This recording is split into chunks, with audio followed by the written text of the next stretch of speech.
Chapter 1, 1 Foreigners. 1 Foreigners. A price is always exacted for what fate bestows, adapted from Zweig's Mary Queen of Scots. I'm a nobody, with no time to notice the brightness of the sun. My parents couldn't help me, and I wasn't highly educated. I had no choice but to make it on my own in the city. I'd applied to many jobs, but no one ever hired me. Maybe it's because I'm not good at expressing myself, and I'm not the best communicator.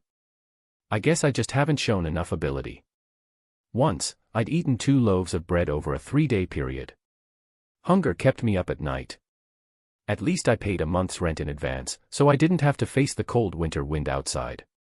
Finally, I found a job at the hospital's morgue, keeping vigil over the dead. Nighttime in the hospital was colder than I could have ever imagined. The corridor's wall lights were out, leaving everything shrouded in darkness. I could barely see my feet, and the only light seeping out was from the rooms. Mon Dieu, it reeked of something fierce. The smell of death lingered in the air. And from time to time, we had to help move the bodies into the morgue. It wasn't the most glamorous of jobs, but it put bread on the table. Plus, the free time at night allowed me to study. Few people ventured to the morgue, but when they did, they were there delivering bodies or taking them away for cremation. I had to make do without books, as I couldn't afford them, nor did I see any hope of saving up enough for them. But I had to thank my predecessor for leaving so suddenly, as it allowed me to get this job. I dreamed of working the day shift. Sleeping during the day and being awake at night made my body weak and my head throb. One day, a new corpse was brought in. From what I'd heard, it's the body of my predecessor who suddenly left. I was intrigued by the mysterious disappearance of my predecessor, and as soon as the others left the room, I pulled out the cabinet and quietly opened the body bag. He was an old man, with bluish-white skin and wrinkles covering his face. The poor lighting only served to make him look scarier. He didn't have much hair. Most of it was white. He had been stripped of his clothes, not even a piece of cloth was left on him. As a dead man without a family, the movers couldn't resist the opportunity to cash in on the guy. I saw a strange mark on his chest. It was bluish-black. I can't really explain it. The light was too dim at the time. I reached out and touched the mark, only to realize there was nothing special about it. Looking at my predecessor, I couldn't help but wonder if I'd end up like him when I grew old. I promised his body I'd be with him on his last journey, take him to the crematorium and then to the nearest free cemetery. I couldn't have the bureaucrats throwing him in the river or some forsaken land like trash. I knew I was gonna have to sacrifice some shut-eye, but Dieu merci it was Sunday the next day. I could catch up on my lost sleep then. After saying that, I zipped up the bag and shoved it back in the cabinet. The room went darker and the shadows lengthened. Since that day, every time I close my eyes, I'm swallowed by a thick fog. Something tells me I'm not alone. Something not quite human is coming my way. But nobody will listen. They think I've lost my mind in this job. They say I need a doctor. A male customer sitting at the bar looked at the narrator who had suddenly stopped and asked, "And?" The narrator suddenly stopped his tale, causing a male customer at the bar to take notice. This mid-30s chap sported a drab duffel coat and pale yellow strides. His hair was slicked back, and he had a rough dark bowler hat. By his side, he seemed run-of-the-mill, like the rest of the punters in the alehouse, with dark locks and piercing blue peepers. Not particularly handsome, but not repugnant either. Nothing about him screamed for attention. The narrator was a strapping lad in his late teens, with long limbs and chiseled features that could make any lass go weak in the knees. His short, jet-black hair and bright, blue eyes only added to his appeal. The lad looked wistfully at the empty wine glass in front of him and let out a deep sigh. And then I quit my job and returned to the countryside so that I can tell you this bullshit, the lad responded with a sly grin spreading across his face. The male guest was taken aback. "Were you just pulling our leg?" "Ha ha." Laughter erupted around the bar. However, the laughter was short-lived as a middle-aged man looked sternly at the slightly embarrassed customer and remarked, "You ain't from around here, are ya?" Lumian spins a different yarn every day. Yesterday, he was a penniless bloke who got dumped by his fiancée, and today, he's a watchman for the dead. He talks about spending 30 years east of the Sorrenzo River and then 30 years to the right of it. He's full of hot air, that one, added another regular at the tavern. All the men were farmers from the village of Cordu, wearing drab-colored tunics. The black-haired lad, Lumien, leaned forward on the bar counter and rose to his feet. He flashed a cheeky grin and proclaimed, "As you all know, I ain't the one making this up. My sister pens these tales. She's a writer for some column known as Novel Weekly or other." With that, Lumien turned around, spread his arms wide, and beamed at the foreign customer. "Looks like she's crafted quite the tale. I'm sorry you misunderstood." The unremarkable man in the brown tweed shirt smiled and stood up. "What an intriguing story. And how might I address you? Isn't it common courtesy to introduce oneself before inquiring of others?" Lumien replied, returning the man's smile. The foreigner nodded. "My name is Ryan Koss. These are my companions, Valentine and Leah." The last sentence referred to the man and woman sitting beside him. Valentine, a man in his late 20s with powdered blonde hair and piercing blue eyes, wore a white vest, a blue tweed jacket, and black trousers. It was evident that he had put considerable effort into his attire, as if he had been priming himself for a special rendezvous. He had a rather chilly look on his face, not even sparing a glance for the farmers and herders around him. Leah, on the other hand, was a striking young woman with long, light gray hair tied into an elaborate bun and a white veil perched atop her head. Her eyes matched her hair and she regarded Lumien with an open smile, clearly amused by their exchange. In the glow of the gas lamps inside the tavern, the woman named Leah showed off her sharp nose and stunningly curved lips. She was definitely a stunner in the countryside like Cordu. She wore a snug white pleated cashmere dress with a small off-white coat and a pair of Mousseline boots. There were 2 tiny silver bells fastened to her veil and boots. They jingled as she walked into the tavern, drawing the attention of many, especially the men. In their eyes, this was the kind of fashionable get-up you'd only see in the big cities, like the provincial capital of Bigorre or even the capital city of Trier. Lumien gave a nod of acknowledgement to the 3 foreigners. "The name's Lumien Lee. You may address me as Lumien." "Lee." Leah blurted out. "What's the matter? Y'all got a problem with my last name?" Lumien asked with a curious look on his face. Ryan Koss took it upon himself to explain on Leah's behalf, "Your last name is downright frightening. I nearly lost control of my voice just now." Observing the bewildered expressions of the farmers and herdsmen around him, he continued, "Folks who have crossed paths with sailors and sea merchants are familiar with a saying that's making the rounds in the 5 seas. I'd rather come face to face with pirate admirals or even kings than run into a bloke named Frank Lee. That person's last name is also Lee." "Is he really that scary?" Lumien inquired. Ryan shook his head in response. "I'm not exactly sure, but if such a legend exists, then it can't be far from the truth." He switched topics and said to Lumien, "Merci for the story. It merits a drink. What do you desire?" "A glass of La Fée Verte." Lumien didn't beat around the bush and settled back into his seat. Ryan Koss furrowed his brow. "La Fée Verte. Absinthe. I must remind you, absinthe is harmful to the human body.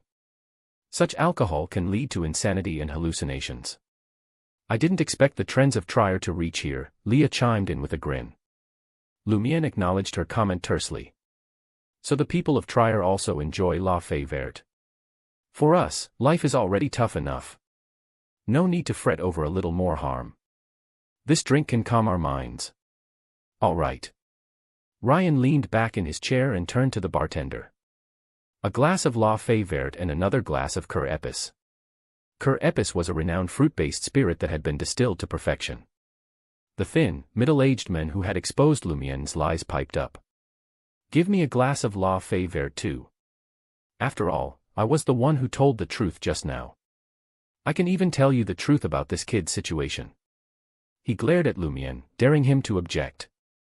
"Foreigner, I can tell you still have your doubts about the authenticity of that story." "Pierre, you'd do anything for a free glass of alcohol," Lumien retorted, scowling. Before Ryan could even respond, Lumien added, "Why can't I tell my story and get an extra glass of La Fée Verte?" "Because no one knows if they should believe you," Pierre smirked. "Your sister's favorite story to tell kids is, The Boy Who Cried Wolf. People who lie all the time lose their credibility eventually." Lumien shrugged and watched as the bartender slid a glass of light green alcohol in front of him. "Cava," he said, unbothered. Ryan turned to Lumiere. "Is that all right?" "Sure thing, as long as your wallet can handle it," Lumiere replied breezily. "In that case, another glass of La Fée Verte," Ryan said with a nod. Pierre's face lit up with a smile. "Generous foreigner, you should steer clear of this one," he said, gesturing to Lumiere. "He's the most mischievous bloke in the whole village." 5 years ago, his sister Aurora brought him back to the village, Pierre continued. "He's been here ever since. Can you imagine? He was just a wee lad of 13 at the time. How could he have made the trek to the hospital to become a corpse watchman? The nearest hospital is in Darige at the foot of the mountain. It would take an entire afternoon to get there by foot." "Brought back to the village?" Leah inquired, her voice tinged with suspicion. She tilted her head, causing her bells to tinkle. Pierre nodded in confirmation. "Aurora moved here 6 years ago. A year later, she went on a journey and brought this lad back with her. Said she found him on the road, a starving, homeless child. She planned to adopt him. Then, he took on Aurora's last name, Lee. Even his name, Lumiere, was given by Aurora. I don't even remember what my name was before Aurora gave me the name." Lumiere, unfazed by the revelation, flashed a grin and took a sip of absinthe. It was clear that his past did not bother him in the slightest. Chapter 2, Prank. 2 Prank. Ryan apologized politely to Lumiere. "Forgive me, I did not expect such a situation," he said. Lumiere chuckled. "Are you suggesting we need another glass of La Fée Verte?" Without waiting for Ryan's response, he changed the subject. "What brings foreigners like you to Cordoue? Are you here to buy wool or leather?" Many of Cordoue's residents made their living as shepherds. Ryan breathed a silent sigh of relief and seized the opportunity to explain their true purpose. "We came to visit the Eternal Blazing Sun Church's padre, Guillaume Benet, but he seems to be absent from both his home and the cathedral."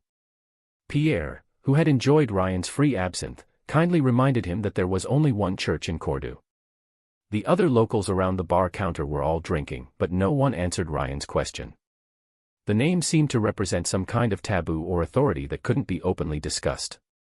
Lumiere took a sip of drink and thought for a few seconds before offering his assistance. "I can roughly guess where the padre is. Do you need me to take you there?" Leah didn't stand on ceremony. "If it's not too much trouble," she said. Ryan nodded in agreement. "Once you've finished your drink." "All right." Lumiere raised his glass and finished the light green alcohol. He put down his glass and got to his feet. "Let's go." "Merci beaucoup," Ryan expressed his gratitude and gestured for Valentine and Leah to stand up. Lumiere's face lit up with a smile. "It's no problem at all. You heard my story and I enjoyed a complimentary drink. That makes us friends, n'est-ce pas?" "Oui." Ryan nodded. Lumiere's grin widened, stretching from ear to ear. He opened his arms wide, beckoning the other party in for a hug. "Ah, it is good to meet you, my cabbages," he exclaimed with fervor. Ryan, who was about to be enveloped in a bear hug, froze. Cabbages. His expression was a mixture of perplexity and embarrassment. Valentine and Leah mirrored his expression. "It is a term of endearment we use for our friends," Lumiere explained with innocent sincerity. "Everyone in the Darige region is aware of it. It has been a tradition for centuries, believe me, my cabbages." Leah couldn't help but glance around, producing the tinkling sounds. Pierre and the others nodded in agreement, assuring the newcomers that Lumiere's words were true. However, the grins on their faces hinted that they were pleased to see foreigners struggling to comprehend their affectionate greetings. Lumiere stroked his chin thoughtfully. "Don't you fancy it? Then I shall opt for a different option. It can also be used for friends. My dear bunnies, my darling chicks, my lovely ducks, or perhaps my adorable lambs. Which one tickles your fancy?" But Ryan's expression was as stiff as a board, and Valentine's brow furrowed in confusion. Leah let out a sigh, a mix of exasperation and amusement. "Let's just stick with cabbage, shall we? At least it sounds normal." "Phew." Ryan let out a quiet sigh and gently grasped Valentine's elbow. He gave a slight nod and remarked, "They all seem like precious treasures in the family." Without awaiting Lumien's response, he swiveled his body and addressed the bartender. How much will it be? 2 vol d'or, replied the bartender, eyeing the glasses lined up on the counter. Ryan settled the bill, and Leah shifted the conversation to a different subject. Lumien is an uncommon name. At least better than names like Pierre and Guillaume, Lumien countered with a grin. If you were to call out Pierre in this place, a third of the people would turn their heads. Call out Guillaume, and another third will respond. As for this gentleman, he gestured to the skinny middle-aged man sipping his free drink. His full name is Pierre Guillaume. Leah flashed a smile, skirting the topic of cabbage. As they departed from the tavern, Lumien turned around and surveyed the surroundings. What's the matter? Leah inquired with curiosity. Lumien pondered for a moment and replied thoughtfully, it's not just the 3 of you foreigners who came to the tavern today. Another person arrived earlier, but I don't know when they left. What did they look like? Ryan asked with a serious expression. Lumien took a moment to reflect. A lady. Very sophisticated. You can tell she's from the city with just one glance. I can't describe her appearance. Why don't I sketch her for you? Do you know how to draw? Leah queried, aware of Lumien's idiosyncrasies. Lumien chortled. I don't. In that case, let's locate the padre first, Ryan decided, drawing the conversation to a close. Corda was a place devoid of street lamps at night, yet the twinkling stars above provided a faint glimmer that allowed the 4 of them to navigate the road. The yellowish light emanating from the windows on either side only added to the ethereal ambience.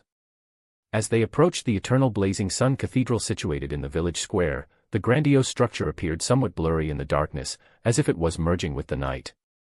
We've been here before. There's no one here, Valentine grumbled with a frown. Lumien smiled and said, no one at the front door doesn't mean there's no one elsewhere.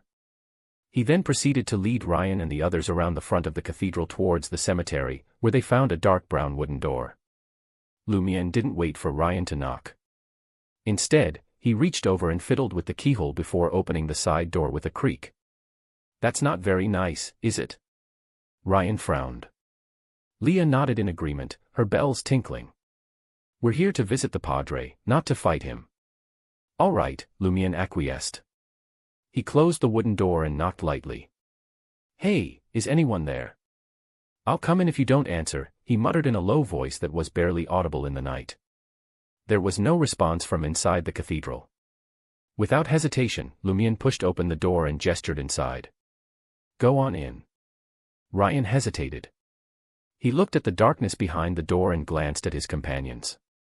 Okay. He took a step forward, slow but firm. Leah and Valentine followed closely behind. The 4 silvery bells adorning Leah's boots and veil were eerily silent. The environment was dim and eerie as the 4 of them made their way forward. Out of nowhere, Ryan came to a halt and muttered in a low voice, "What's that noise?" "Yes, I heard it too," Lumien agreed. Without wasting any time, he forcefully pushed the door aside, and it opened with a loud clang, revealing what lay beyond. The dimly lit space resembled a confessional. A beam of starlight shone through, revealing a naked man in his prime, lying atop a fair-skinned woman. The scene stunned everyone, including the man and the woman. Suddenly, the man sat up and bellowed at Ryan and his team, "Sacre Bleu. You've ruined the Holy Church's plans." Amidst the reverberating roar, Lumien, who had quietly approached behind the group, waved his hand and spoke quickly, "It seems we have discovered our padre. Au revoir, my cabbages." Before anyone could react, Lumien dashed towards the side door, leaving his words to drift away in the wind. As the team stood in shock, Leah, Ryan, and Valentine couldn't shake the words of the middle-aged man, Pierre Guillaume, from their minds. You should steer clear of this one. He's the most mischievous bloke in the whole village. Lumien sauntered down the country road, hands tucked in his pockets while whistling a tune under the stars. As expected, the padre is having an affair with Madame Pualis. Mon Dieu, these foreigners exude an air of prestige. The padre would never dream of crossing them. He must pay an exorbitant sum to keep his sordid dalliances under wraps and preserve his standing within the cathedral. Humph, he only has himself to blame for lusting after Aurora. I have been biding my time for this chance. As Lumien muttered to himself, he he returned to his abode on the outskirts of the hamlet. The structure he called home was a peculiar semi-subterranean two-story affair. The ground floor doubled as both a kitchen and a lounge. A hefty oven and a grandiose stove dominated the room. "Aurora! Aurora!" Lumien hollered as he trudged up the stairs. No reply. The upper story was divided into 3 chambers and a lavatory, all the doors stood open. Lumien peeped into each room but couldn't find his sister. He mulled it over for a moment, then marched to the end of the corridor and clambered up the ladder that led to the roof. The roof was a fiery orange, painted by the twilight sky. In the center sat a figure, holding their knees and staring contemplatively at the sparkling stars. This was an exquisite woman, exceptionally so. Her long and thick locks were a shade of gold, her eyes a pale blue, and her facial features were intricate and refined. Her gaze was fixated on the cosmos, her countenance serene, akin to that of a statue. Lumien remained silent. He shifted to her side and sat next to her. He lifted his head, gazing at the dense forest in the distance, absorbing the susurrus of the wind blowing through the trees. After a while, the woman raised her arms and stretched, paying no heed to her appearance. "Aurora, I don't understand why you come up here so often. What's so interesting about this view?" Lumien commented. "Call me Grande, sir." Aurora scolded playfully, tapping Lumien's head with her finger. Aurora sighed and thought to herself, a philosopher once said that there are only 2 things worth revering in this world. One is the morality in one's heart, and the other is the cosmos above one's head. Lumien noticed his sister's slightly melancholic expression and flashed a grin. "I know the answer to this question. Emperor Roselle said so." Buffed, Aurora laughed. She took a sniff and raised her beautiful golden eyebrows. "You've been drinking again. This is called socializing." Lumien took the opportunity to recount what had just happened. "I met 3 foreigners." Aurora could not help but laugh. "I'm really afraid that the Padre will have a heart attack." Her expression then turned serious. "Lumien, don't provoke the Padre anymore. It'll be troublesome if we get a new one." "But I can't stand his face," Lumien complained before Aurora stood up. She looked down at her brother and smiled. "All right, it's bedtime, my inebriated brother," Aurora said with a smile as she threw out some silver dust. Aurora flew down from the roof like a bird and entered the window on the 2nd floor, leaving Lumien behind. Lumien watched this quietly and shouted anxiously, "What about me? Climb down yourself." Aurora replied mercilessly. Lumien pursed his lips, his smile fading bit by bit. He watched the silver specks of light disappear in the night sky, sighed softly, and muttered to himself, "I wonder when I'll be able to possess such extraordinary powers." Chapter 3, 3 Dream. 3 Dream. Lumien lingered atop the roof, reluctant to descend just yet. His visage was a picture of stoicism, betraying no emotion. Gone was the mischievous young man who frequented the tavern, always ready with a grin and a jest. In his place was a composed and resolute figure, unrecognizable to those who knew him before. Since discovering Aurora's magical powers by chance, Lumien had been obsessed with obtaining them. But Aurora always warned him against it, citing the immense danger and agony that came with wielding such abilities. She refused to divulge the secret even if she knew how to grant them to mere mortals. Lumien couldn't force her to reveal the method, so he resorted to pleading and persuading her at every turn. After a few seconds of contemplation, Lumien sprang to his feet and made his way down to the edge of the roof. He climbed back to the 2nd floor using the wooden ladder. He strolled to Aurora's room, only to find the brown wooden door ajar before peeking inside. Aurora sat at her desk, scribbling away with a champagne fountain pen, dressed in a sky-blue gown. What is she writing so late into the night? Is it related to witchcraft? Lumien placed his hand on the door and quipped, "Writing in your diary, are you?" "Who writes in a diary, honestly?"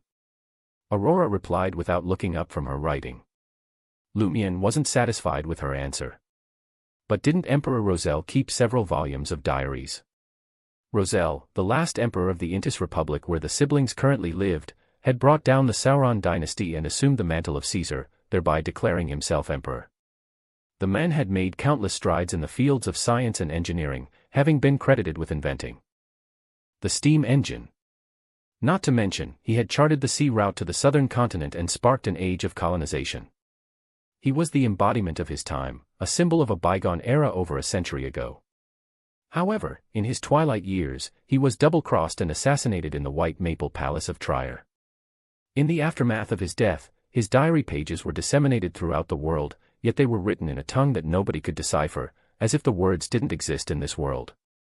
That's why Roselle ain't no honest man, Aurora, her back turned to Lumière, scoffed. So, what are you scribbling there? Lumière queried.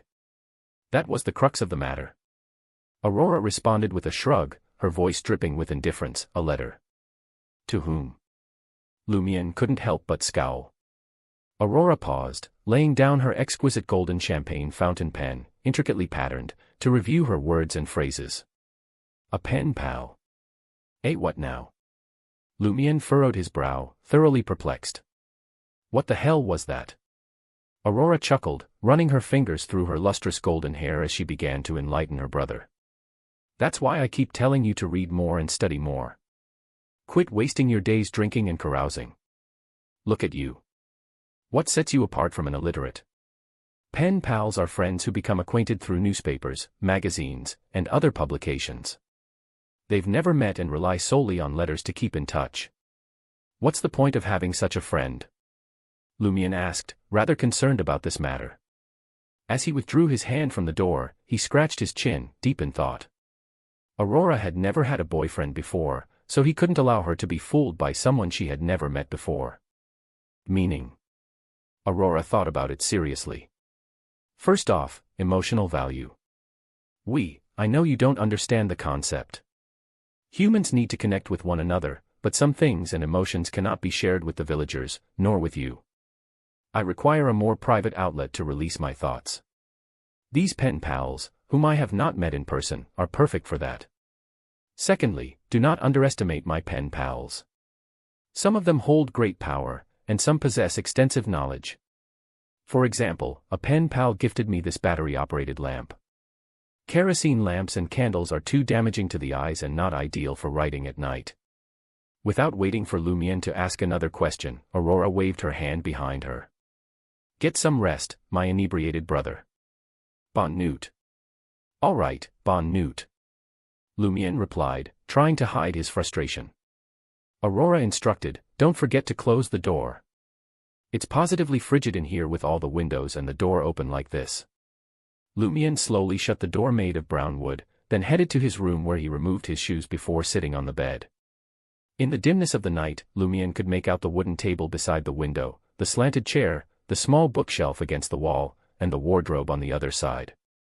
He sat still, lost in thought. He knew Aurora was a woman who kept her secrets to herself, and there were things she had not revealed to him. Lumière was not surprised, but he was worried that her secrets might put her in danger. And when reality hit, his options were limited. He was just an ordinary person, with a robust body and a sharp wit. Thoughts came rushing in like waves crashing on the shore, and just as quickly they receded. Lumière took a deep breath and made his way to the washroom to freshen up. Afterward, he removed his jacket-style brown coat and collapsed onto the cold bed.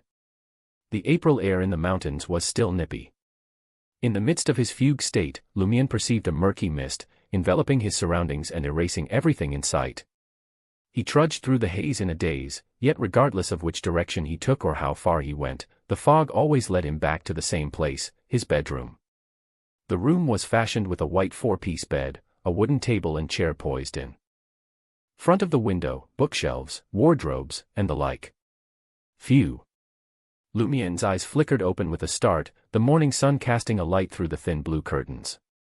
He sat up, staring blankly at the room, feeling as if he was still trapped in a dream. The same dream he had been having for days, the gray fog that refused to clear. He raised a hand to his temples and muttered to himself in a deep voice, "It's getting more frequent. I have the same dream almost every day." Lumière's calm demeanor belied the fact that this dream hadn't brought about any negative effects, but it certainly had also failed to yield any positive outcomes. "I pray that hidden in this is something propitious," Lumière murmured, as he rose from the bed.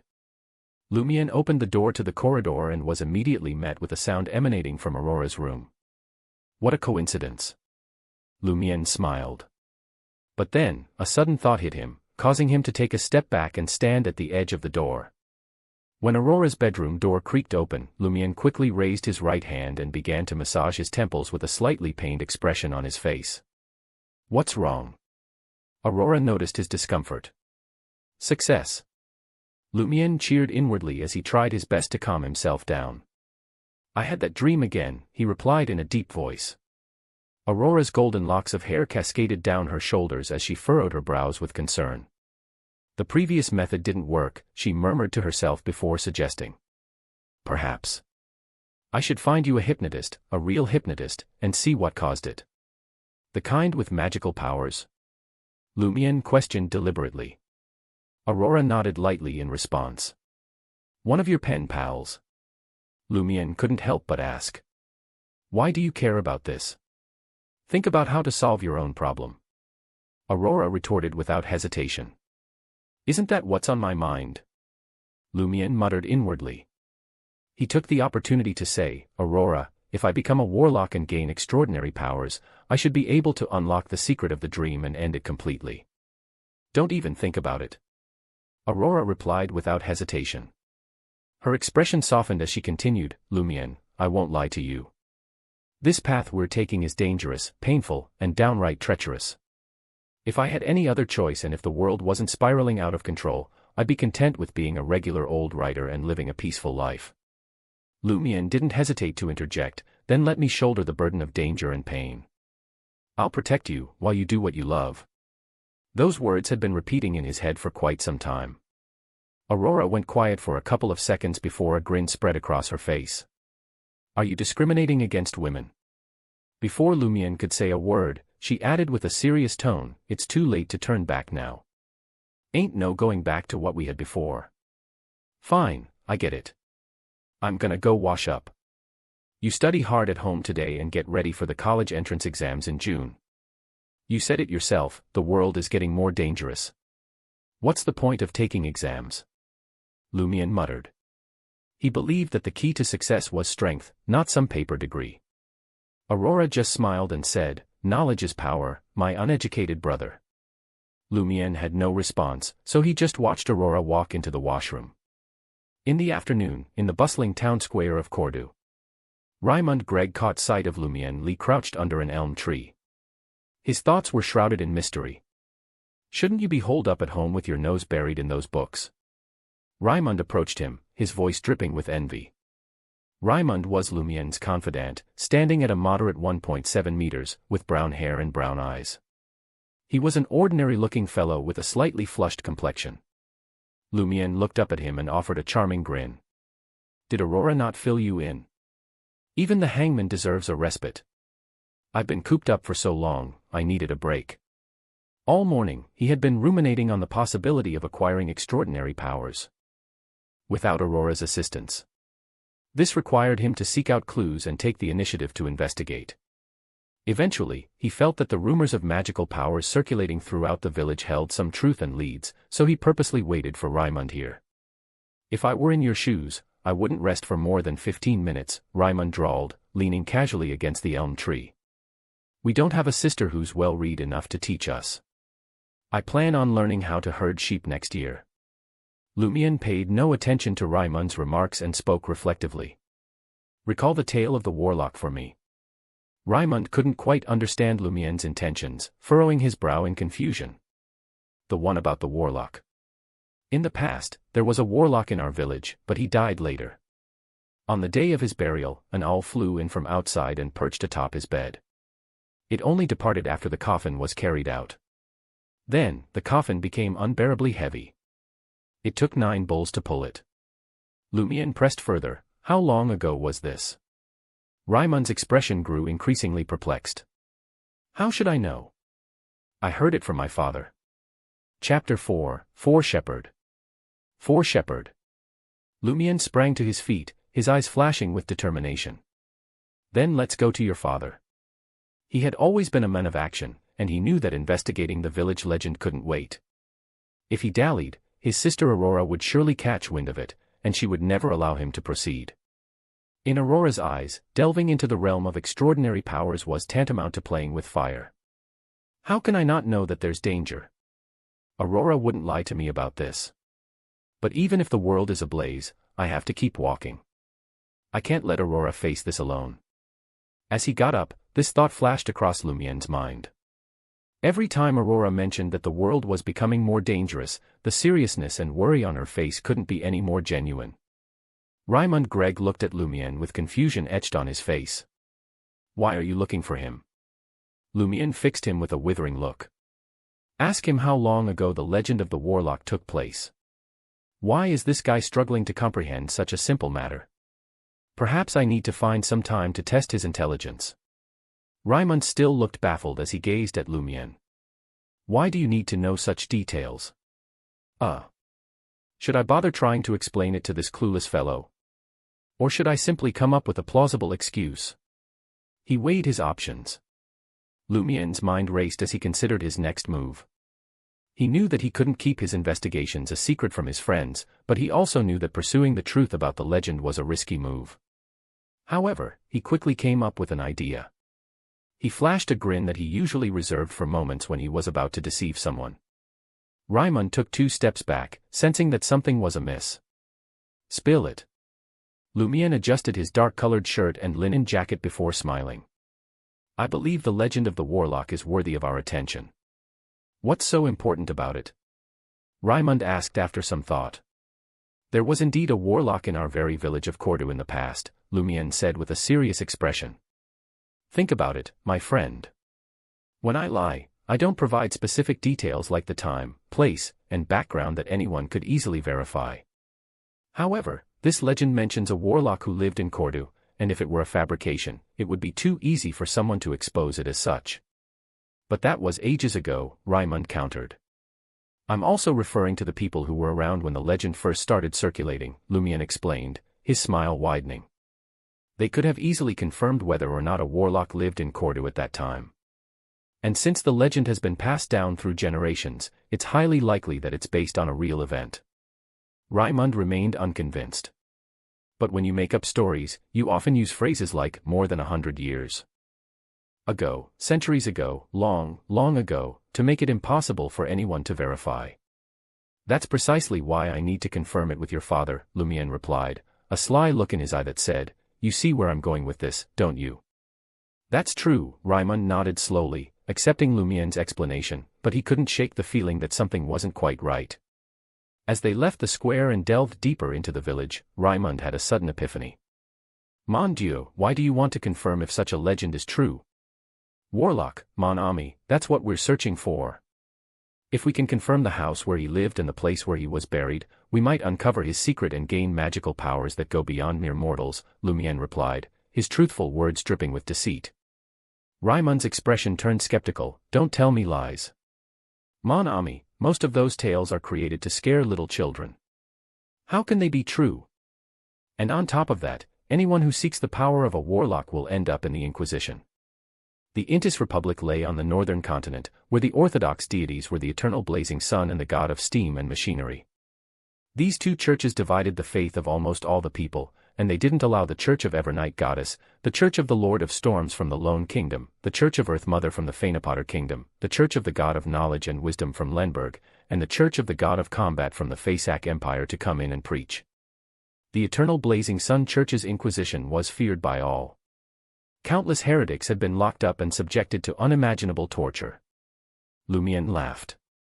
Why are you fretting now, my friend? You said it yourself, most of those legends are false. The chances of finding a warlock's remains are slim to none. Besides, even if we do stumble upon the remains of a warlock, we don't have to take on his forbidden power. We can give it to the church and get a handsome reward. Oh right, a warlock's grave is sure to be overflowing with treasures. The church that Lumien spoke of was the Church of the Eternal Blazing Sunday. The Church of the God of Steam and Machinery wasn't found in Cordu, instead it was usually located in large cities and places with factories. Seeing the temptation growing in Raymond's eyes, Lumien couldn't help but click his tongue in satisfaction. Do you really want to be a shepherd, my friend? The shepherd here was not talking about the romanticized idea of a pastoral shepherd that city dwellers often had. No, this was a profession. Every morning, they would have to lead a flock of sheep out to graze and watch over them. Cordoue was located in Darige, Riston province. Being a shepherd was a profession here, a tough and lonely profession. They worked for sheep owners, herding dozens, even hundreds of sheep back and forth between the mountains and plains. This was known as a herding. Every autumn, the mountains around Cordoue would wither, and the shepherds would lead the sheep out of the mountain pass to the warmer plains far away, sometimes crossing borders into Feyenoord, Limburg, and other countries. By the beginning of May, they would have brought the sheep back to various villages to shear them and wean the lambs. In June, they would trek up the mountains and into the tall ranges. They'd live in shacks and make cheese while grazing the sheep until the weather turned cold. The shepherds spent their entire lives on the move, traveling from place to place.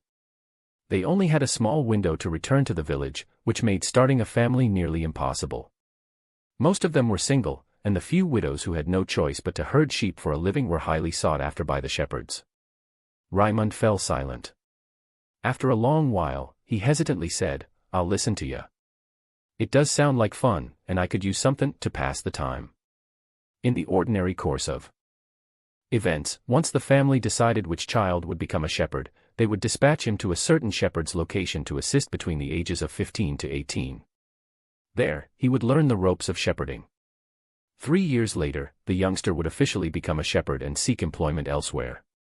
17-year-old Raymond, however, had found several reasons to postpone this matter for over 2 years. If his circumstances did not alter, he would have to start learning how to herd next year. "Come on," Lumien said, patting Raymond's shoulder. "Is your father in the fields or at home?" "Recently, there hasn't been much work. Lent is approaching swiftly. He's either at home or at the tavern." Raymond let out a voice of envy. "You don't know anything about this. You're definitely not a farmer. You have a fortunate sister." Lumien put his hands in his pockets and sauntered ahead, disregarding Raymond's lamentations. As they approached the rundown tavern in the village, a person emerged from the side street. This individual was dressed in a lengthy dark brown coat with a hood. A rope was tied around his waist, and he wore a pair of brand-new, supple black leather shoes. "Pierre. Pierre of the berries." Raymond cried out in surprise. Lumien halted in his tracks and turned to look. "That's me," Pierre Barry replied with a wide grin and a wave of his hand. He was a scrawny man with sunken eyes and greasy, curly hair. His stubble suggested it had been quite some time since he last shaved. "Why are you back?" Raymond asked in confusion. Pierre Barry was a shepherd and it was only the beginning of April. He should be tending to his sheep in the fields beyond the mountain pass. How in the world did he find himself in the village? He had only just begun his journey, and even if he had gone to Limburg or the north of Feyenoord, it would take him a month to return to the Darige mountains. With his warm, smiling blue eyes, Pierre exclaimed joyfully, "Isn't it almost Lent? I haven't celebrated it for years. I can't miss it this year." "Don't you worry. I have a companion to help me look after the sheep. That's the beauty of being a shepherd. Without a supervisor, as long as I can find someone to help me, I can go wherever I please. I'm free as a bird." Lent was a widely celebrated festival throughout Intis. People welcomed the arrival of spring in different ways and prayed for a fruitful harvest for the year. Although it had nothing to do with the Church of the Eternal Blazing Sun or the Church of the God of Steam and Machinery, it had already turned into folklore and didn't involve the worship of pagan deities. Therefore, it had gained the tacit approval of the Orthodox factions. "You want to see who'll be chosen as the spring elf this year, don't you?" Lumien teased, flashing a grin. In Cordoue, the people selected a gorgeous girl to play the role of the spring elf for Lent. It was all part of the celebration. Pierre laughed along. "I hope it's your sister Aurora, but she definitely won't agree, and she's not the right age either." "All right," he said, pointing towards the tavern just a stone's throw away. "I'll head to the cathedral to pray. Drinks on me later." Raymond absent-mindedly replied, "No need. You don't have much dough." "Haha, as the good Lord himself has said, even if there's only 1 copper coin, we have to share it with our poor brothers." He recited an adage that was well known among the shepherds in the Darige region. Lumien beamed at Raymond, saying, "Pierre's loaded. He's definitely treating us to a drink." He pointed to Pierre Barry's spanking new leather shoes. Pierre Barry was thrilled. "My new boss is not too shabby. He gave me a few sheep and some wool, cheese, and leather. The shepherds were compensated with food, a small sum of money, and communal animals, cheese, wool, and leather. The amount they received was dependent on the agreement they had signed with their employer. For shepherds who had to travel long distances, having a good and suitable pair of leather shoes was the most pressing and practical desire. As Lumien watched Pierre Barry strut towards the town square, his gaze gradually became solemn and filled with suspicion. He silently muttered to himself, going away for a week or two or maybe even a month just to attend Lent. Lumien paused for a moment, his eyes scanning the area before he turned and strode towards the local watering hole with Raymond. The tavern was a nondescript establishment with no fancy moniker to speak of. The townsfolk affectionately referred to it as OL Tavern. Upon entering, Lumien's eyes darted around the room in their habitual manner. Suddenly, his gaze came to a halt. There, before him, was the foreigner who had departed so hastily the night before. She was alone, not in the company of Ryan, Leah, and Valentine. Her dress was a long, flowing orange garment, and her locks were a rich brown, tousled in gentle curls. Her piercing, sky-blue eyes were fixed on the scarlet-hued drink that graced her delicate hand. Beautiful and languid, she seemed out of place in the seedy, dimly lit tavern. Chapter 5, 5 Card. 5 Card. Kirsch. As expected of someone from a big city. Lumien's gaze eventually landed on the glass in the lady's hand. The distilled spirit made from sugar and fermented cherries had a color and texture that appealed to the ladies. Of course, they could replace the cherries with other fruits, but it would alter the taste only slightly.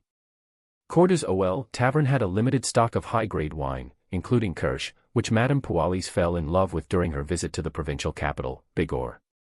Madame Poualis was the wife of Beast, the local administrator and territorial judge. Her noble ancestors had lost their title during Emperor Rosel's reign. Lumien knew that she was also one of the mistresses of the Padre, Guillaume Benet, but not many people in the village knew about it. Lumien shifted his gaze away from the lady and walked towards the bar counter. A man in his 40s wearing a linen shirt and trousers of the same color was sitting there. His brown hair was no longer lush, and his face was creased from years of hard labor. He was none other than Pierre Greg, Raymond's father. Another Pierre. At least a third of the people at the bar would answer to the call of Pierre, Lumien had joked earlier in front of Leah, Ryan, and the others. In the village, when people talked about Pierre or Guillaume, they had to specify which family they were referring to. Many families had fathers and children with the same names, making it impossible to tell them apart without adding Père, Ain, or Junior to their names. Raymond sauntered up to his father's side and asked, "Papa, why don't you go to the square and chat with the others?" The men in the village always convened under the ancient elm tree or in someone's abode, where they'd spend the day playing dice, cards, chess, and swapping all sorts of rumors. The tavern cost money, after all. Pierre Greg, with a glass of rich red wine in hand, turned to his second son and said, "We'll go later. There shouldn't be many people at the square now." "That's right. Where did all the men in the village go?" Lumien was immediately perplexed. He had noticed the absence of the village men at the square. "Monsieur, I want to ask you something," Lumien said bluntly. Pierre Greg immediately turned alert. A new prank. The story of the boy who cried wolf does indeed have a basis in reality. Lumien turned his head, gesturing for Raymond to speak. Raymond hesitated for a moment, gathering his thoughts. "Papa, how long ago did the warlock legend you told me happen? The one where it took 9 bulls to pull the coffin?" Pierre Greg gulped down a mouthful of wine, his brow furrowed in puzzlement. "Why are you asking this?" "You know, your Pepe told me this when I was just a wee lad. The Riston province, where Corda was located, and the neighboring provinces of Alais and Suet were located in the south of the Intis Republic. They were famous grape producers, and the wine here, especially the inferior ones, was very cheap. In some years, people could even drink wine like water." Raymond was disappointed because it had been a long time since his grandfather had passed on. Suddenly, Pierre Greg chimed in. "Your Pepe claimed that he saw it with his own 2 eyes when he was but a young man. It spooked him so much that he became deathly afraid of owls. He was convinced that their evil talons could snatch his very soul away." Lumien and Raymond's eyes sparked with excitement, almost in unison. Murd, there were actual clues. The legend of the warlock, it was something that someone had actually experienced. Did Pepe mention anything about where the warlock lived or where he was buried? Raymond asked eagerly. Pierre Greg shrugged. Who cares? Not one to be deterred, Raymond persisted, determined to glean any shred of information. Before he could speak, Lumière intervened with a gentle touch on his shoulder as he spoke loudly, "The river awaits us." Raymond was just about to take his leave with Lumière when Pierre Greg suddenly remembered something. "Hold up, Raymond. You'll soon be a Green Watcher, won't you? There's something you need to be aware of." Green Watchers had the crucial responsibility of patrolling the highland pastures around the village and nearby fields to prevent any illegal grazing during the prohibited period or livestock from ravaging the saplings. Lumière didn't pay much heed to the conversation and made his way to the tavern's washroom. As he exited the restroom, he took a detour to the female foreigner who was sipping on kirsch. It was impossible to discern her age. Although he had no intentions of striking up a conversation, he observed her with great detail. It might come in handy in the future, just like how he had used Ryan, Leah, and Valentine to infiltrate the Padre's scandalous scene. After a few subtle glances, Lumière was poised to head for the entrance of the tavern to wait for Raymond when the languid lady in the orange dress looked up. Before Lumière could retract his gaze, his eyes met hers. Lumière felt a little awkward as his thick skin couldn't protect him from the unexpected encounter. Many thoughts immediately surfaced in his mind. Maybe I should take a cue from the Padre and administrators of the church and praise her beauty. Or perhaps I should switch gears and hit on her. Alternatively, should I show my inexperience and hastily turn around to leave? As Lumière made up his mind, the lady interrupted his thoughts and said with a smile, "Been having dreams, have you?" Lumière was hit by a bolt of lightning. His thoughts went numb and his mind froze. After a moment or two, he managed to force a smile and asked, "Dreaming isn't unusual, is it?" The woman touched her cheek with one hand and sized Lumière up. She chuckled and said, "Lost in a misty dream, perhaps." How could she know? Lumière's pupils dilated instantly, and his expression betrayed a hint of fear. Despite having experienced many things, he was still young, and for a moment, he couldn't control his emotions. "Stay calm, Lumière. Stay calm," he repeated to himself, trying to relax the muscles on his face, before asking, "Did you hear the tale I told those 3 foreigners last night?" The woman didn't reply. Instead, she pulled out a stack of cards from her orange purse, which sat on the chair next to her. She cast her gaze at Lumière once again and broke into a radiant smile. "Draw a card. Perhaps it can aid you in unlocking the hidden secrets of that dream." Lumière was taken aback, his guard instantly raised. He was both enticed and wary. He looked down at the card she presented him and furrowed his brows. Tarot. The card resembled the tarot cards created by Emperor Roselle for divination. The woman looked down sheepishly and offered a self-deprecating smile. "My apologies, I must have grabbed the wrong one." She swiftly returned the 22 tarot cards to her medium-sized handbag and pulled out a different deck. "This is also tarot, but it's from the minor arcana. You don't have the privilege to draw from the major arcana pack, and I don't have the authority to let you." The minor arcana consisted of 56 cards divided into 4 suits, each representing chalices, wands, swords, and pentacles. What is she talking about? Lumière was bewildered by her words. This woman was stunningly beautiful and sophisticated, yet there was an air of eccentricity about her that suggested she was not entirely sane. "Draw one," she urged, waving the minor arcana cards in her hand. "It's complimentary, so there's no cost to try. It may be the solution to your dream predicament." Lumière chuckled. "My sister once said that free things often come at the most hefty price." "That may be true," the lady said after some thought. She laid down the minor arcana card with a delicate touch, careful not to upset the glass of kirsch that sat beside it. "But as long as you don't pay, no matter what, how can I, a foreigner, expect to make you pay in Cordu?" "That's right, perhaps it's worth a try. It wasn't easy for me to get a hint about that dream. I gotta give it a shot, but what about the warlock's curse? Maybe I should get Aurora's help." Lumière's mind raced with conflicting thoughts, and he couldn't decide what to do. The woman didn't seem to mind his hesitation.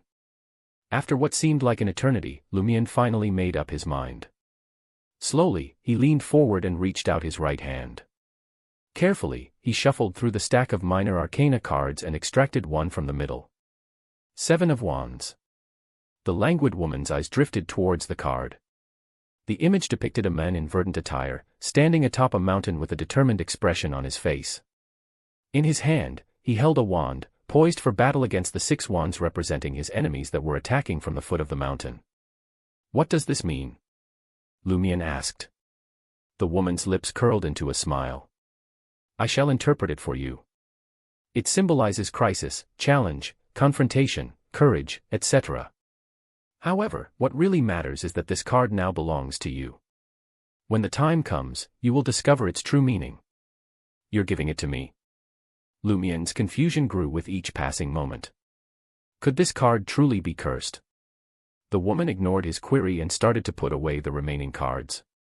She picked up her glass and finished the remaining kirsch in a single gulp.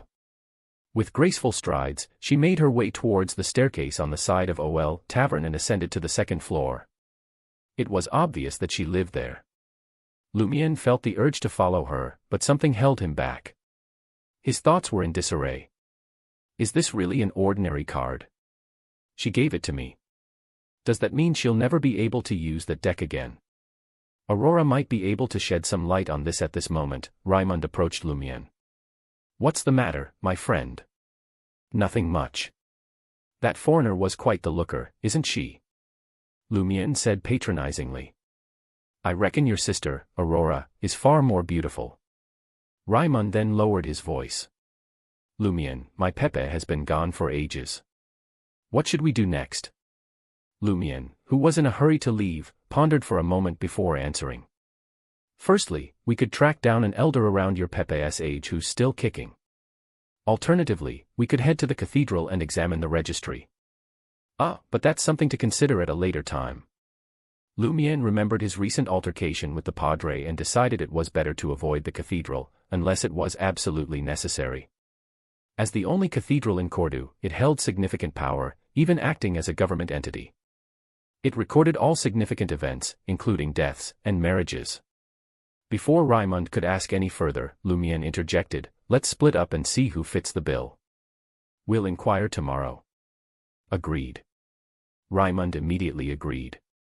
In the semi-subterranean 2-story building, Aurora listened intently to Lumion's tale, her piercing gaze fixed on the wand card in his hand. "It's an ordinary card, I detect no malice or enchantments." "Aurora, grande sir, what do you make of the foreigner's intentions?" "How did she know of my dream?" Lumion asked. Aurora shook her head. "Now that she has shown us her hand, we can only wait and see. I will keep a watchful eye on her for the next few days." "Oh. And take this card. It may cause change. But have no fear, I will be watching." "All right." Lumion tried his best to relax. In the dead of the night, Lumion deftly tucked the wand card into the garments draping over the back of the chair, then slipped under the covers and shut his eyes. Before long, a dense, ashen mist once again enveloped his vision. Without warning, he jolted awake within his reverie. He sensed his mind clearing, and a newfound lucidity taking hold. Yet, the dream world swathed in that same murky haze lingered on. Chapter 6, 6 Ruins. 6 Ruins. Lumion's subconscious gaze darted around the room, taking in the familiar sights of the table, the chair, the bookshelf, the wardrobe, and the bed. It was his bedroom, but it was cloaked in a thin, gray fog. Is this some sort of lucid dream? I'm having a lucid dream. His pupils dilated as the realization dawned on him. A lucid dream was a rare occurrence where one's mind could think and remember like in a state of wakefulness while still in a dream state. It was a skill that required specialized training to master. Aurora had tried various methods to induce lucid dreams in order to unravel the secret of Lumion's gray fog dream and help him eliminate the latent danger it posed, but she had failed. But now, Lumion found himself inexplicably conscious in his dream. As the shock of the situation passed, he began to consider the possibility of why this had happened. Could it be because of the tarot card that represents the 7 of Wands? That woman said it would help me unlock the secret of the dream. Therefore, its function is to allow me to enter a lucid dream state and explore the area enveloped by the gray fog. Compared to my previous impression, the gray fog seems to have faded a lot. A lot more. With these thoughts racing through his mind, Lumien rose from his chair and strode to the side of the room. He placed his hands on the table against the wall and gazed out the window, where a completely unfamiliar landscape greeted his eyes. This dream did not replicate the quarter where he lived. Under a thin, ghostly fog, a towering mountain peak caught Lumien's attention. It rose up 20 to 30 meters into the air, constructed from brownish-red stones and reddish-brown soil. Buildings surrounded the mountain, now in ruins, either fallen or charred beyond recognition. They resembled crypts, a disordered cemetery surrounding the mountain's base. The ground was marred by holes and scattered with gravel. Not a blade of grass or a single weed could be found in this barren wasteland. The fog in the sky thickened to an impenetrable white, with no indication of a sun. Lumien could only see as if in the dead of night, under the light of the stars. After a moment of observation, he murmured to himself, "That's it. This is the dream that's been haunting me for years." But soon he refocused his thoughts on a more practical question. Where is the dream's secret hidden? On the peak, or in one of these shattered buildings? Lumien did not rush to leave his bedroom and explore the dream. Instead, he stayed put, scanning the area from his vantage point. Suddenly, he caught sight of a figure darting through the ruins of the buildings surrounding the mountain peak. Despite the fog's thinness and the two-story house's limited height, Lumien couldn't shake the sense of its presence. He wondered if he was hallucinating. Taking a deep breath, Lumien muttered to himself, "Stay calm. Be patient. Stay calm. Be patient. From what I can see, this dream is shrouded in secrecy, and it doesn't feel entirely my own." Lumien knew that blindly exploring it could lead to danger. "Yes, I will search for that woman tomorrow and see what information I can find. Then, I will make a decision." Lost in thought, Lumien withdrew his gaze and prepared to exit the dream to rest in peace. However, he didn't know how to wake himself up while being awake. After numerous attempts to awaken, he laid in bed and attempted to clutter his thoughts, trying to recreate the state he was in while sleeping. After an indeterminate amount of time, Lumien abruptly sat up and noticed the faint glimmer of golden sunlight filtering into the room through the curtains. "I'm finally awake as expected. Sleeping within the dream restores my disoriented state. Then, I can escape." Lumien breathed a sigh of relief and whispered to himself. In that moment, a knock reverberated through the door. "Aurora." Lumien's heart clenched, fearing the worst. "It is me." Aurora's voice infiltrated the room. Lumien sprung from the bed and rushed to the entrance. He grabbed the handle and pulled it open. Lo and behold, it was Aurora standing outside. She donned a white silk nightgown, and her long tresses of golden hair cascaded elegantly down her back. How did it go? She appeared certain that Lumien had just awoken.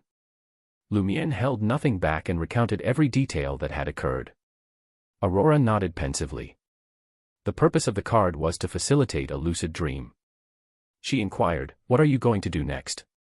Lumien grunted curtly. "I shall grab a bite to eat before visiting the woman and attempting to gather more information to discern her true intentions." "Very well." Aurora offered no objection. She added, "I shall also pen a letter to someone inquiring about the dream you recounted and the symbols therein." At this juncture, she glimpsed Lumien's suddenly apprehensive expression and smiled. "Fret not, I shall make adjustments. I shall not jettison everything at once. After all, I am the one who instilled in you the principle of gradual progress. Well, when you converse with that woman, do not be aggressive. Endeavor to be amicable. It is not that we are fearful of her, it is simply better to acquire another ally than an additional adversary."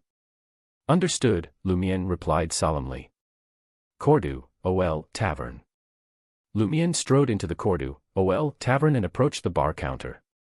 He leaned in and spoke to Maurice Benet, the tavern owner who also doubled up as a bartender. "Which chamber does the foreign madam occupy upstairs?" OL Tavern, the only inn in the village, boasted 6 rooms on the second floor for guests to rest their weary heads. Maurice Benet was not a burly man. Like most in the village, he had raven locks and blue eyes, but his nose was always red, a consequence of his heavy drinking. He was related to the church's Padre Guillaume Benet, but the two were not close and were merely distant cousins. "Why the inquiry?" Maurice Benet inquired, his curiosity piqued. What business would a big city woman have with a country bumpkin like you? There was an obvious look of inquiry on his face. Maurice had a sixth sense for these things, especially when it came to men and women. Lumière scoffed, "Aren't you a country bumpkin and a hillbilly yourself?" He casually made up a reason. "The lady lost something last night. I found it this morning. Just trying to return her property." Maurice Benet didn't buy it for a second. "Is that so?" 8 out of 10 things that came out of Lumière's mouth were lies. "What else?" "Do you think she'll fall for me?" Lumière said, undaunted. "That's true." Maurice Benet was convinced. "She's in the room by the square, opposite the washrooms." After Lumière left, Maurice polished a glass, eyes tracking him. He whispered, just barely audible to Lumière, "Impossible." "Not always. Sometimes people want to try something new." Lumière found the washroom on the second floor, the only spot of light in the dim, narrow hallway. But his eyes were drawn to the door across from it. A piece of paper hung from the brass handle, stark white against the dark red wood. Scrawled on it in Intis, "Currently resting. Do not disturb." Lumière read the note for a few seconds. Instead of rushing forward to knock on the door, he took 2 steps back and stood against the wall.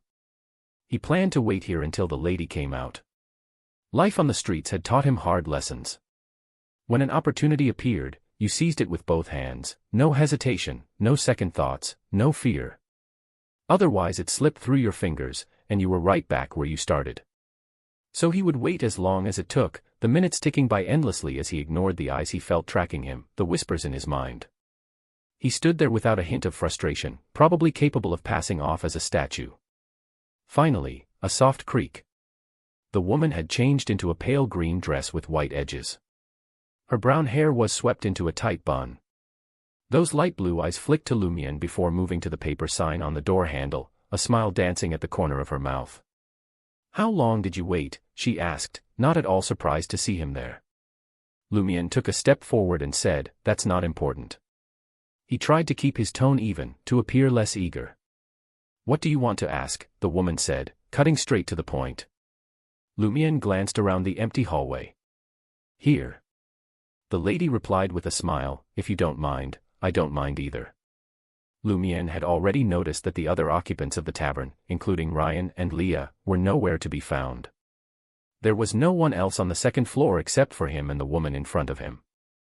Lumière asked, organizing his thoughts carefully. "What's the secret in that dream of mine?" The lady laughed involuntarily. "That's for you to answer, not me."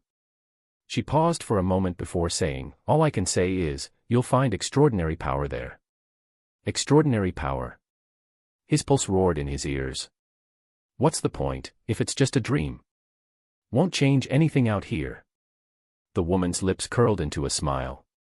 Who's to say what's possible, in the realm of the extraordinary? Perhaps, it can. After everything, the power I crave is there for the taking. Lumière's breath caught. The grin slid away as the lady added seriously, "But danger lurks there too. Die in the dream, you die out here. Die in the dream, die for real." Lumière didn't understand, but he chose to believe it. That dream clung to Lumière like a shadow, as it had for years. But it was different, somehow. Special. And Aurora's voice whispered in his memory, "Careful's never a bad idea." Lumière preferred to view the situation as challenging and the consequences as severe. He couldn't afford to underestimate the danger or be careless. After a few seconds, he asked, "If I stay out, what then?" "Theoretically speaking, there won't be any consequences. No one will force you," the woman said thoughtfully. "But as time passes, I can't be sure that the situation won't change. And the probability of things going wrong is much higher than things going right." "How much higher?" Lumière pressed. 90% to 10%. "No, 99.99% to 0.01%.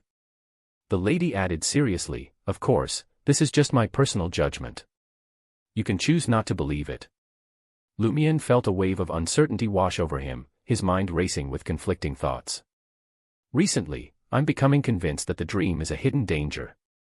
Not caring is the worst choice, but if I really want to explore it, there's a very high chance that an accident will happen without any knowledge should I wait for Aurora to gather more information from her pen pals before making an attempt.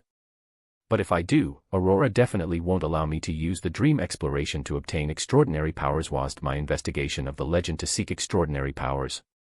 It's too risky.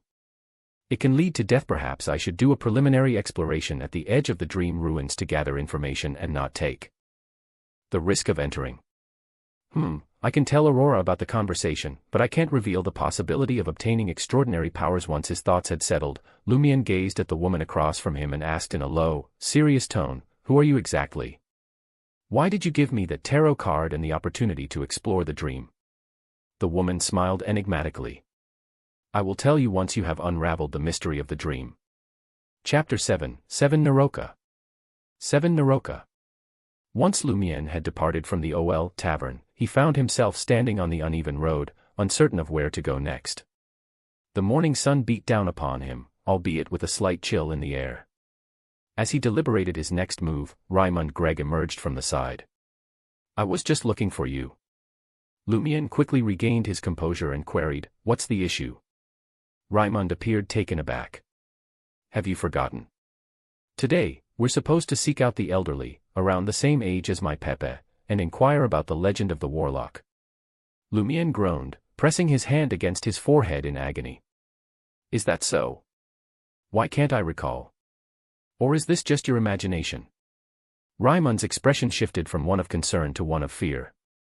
Just as he was about to inquire further and confirm whether he had imagined the events of the previous day, Lumion's face lit up with a mischievous grin. "You rascal, you're playing a joke on me again." Raymond cursed, unable to contain his annoyance. "You need to work on your cursing," Lumion chided, shaking his head in disappointment. "Even Ava can curse better than you." Ava Lizier, the beautiful daughter of Court of Village's renowned shoemaker Guillaume Lizier, was now a gooseherder. Raymond's expression shifted as he muttered, "Ava." He then looked at Lumion. "She's our friend, right?" Lumion nodded with a smile.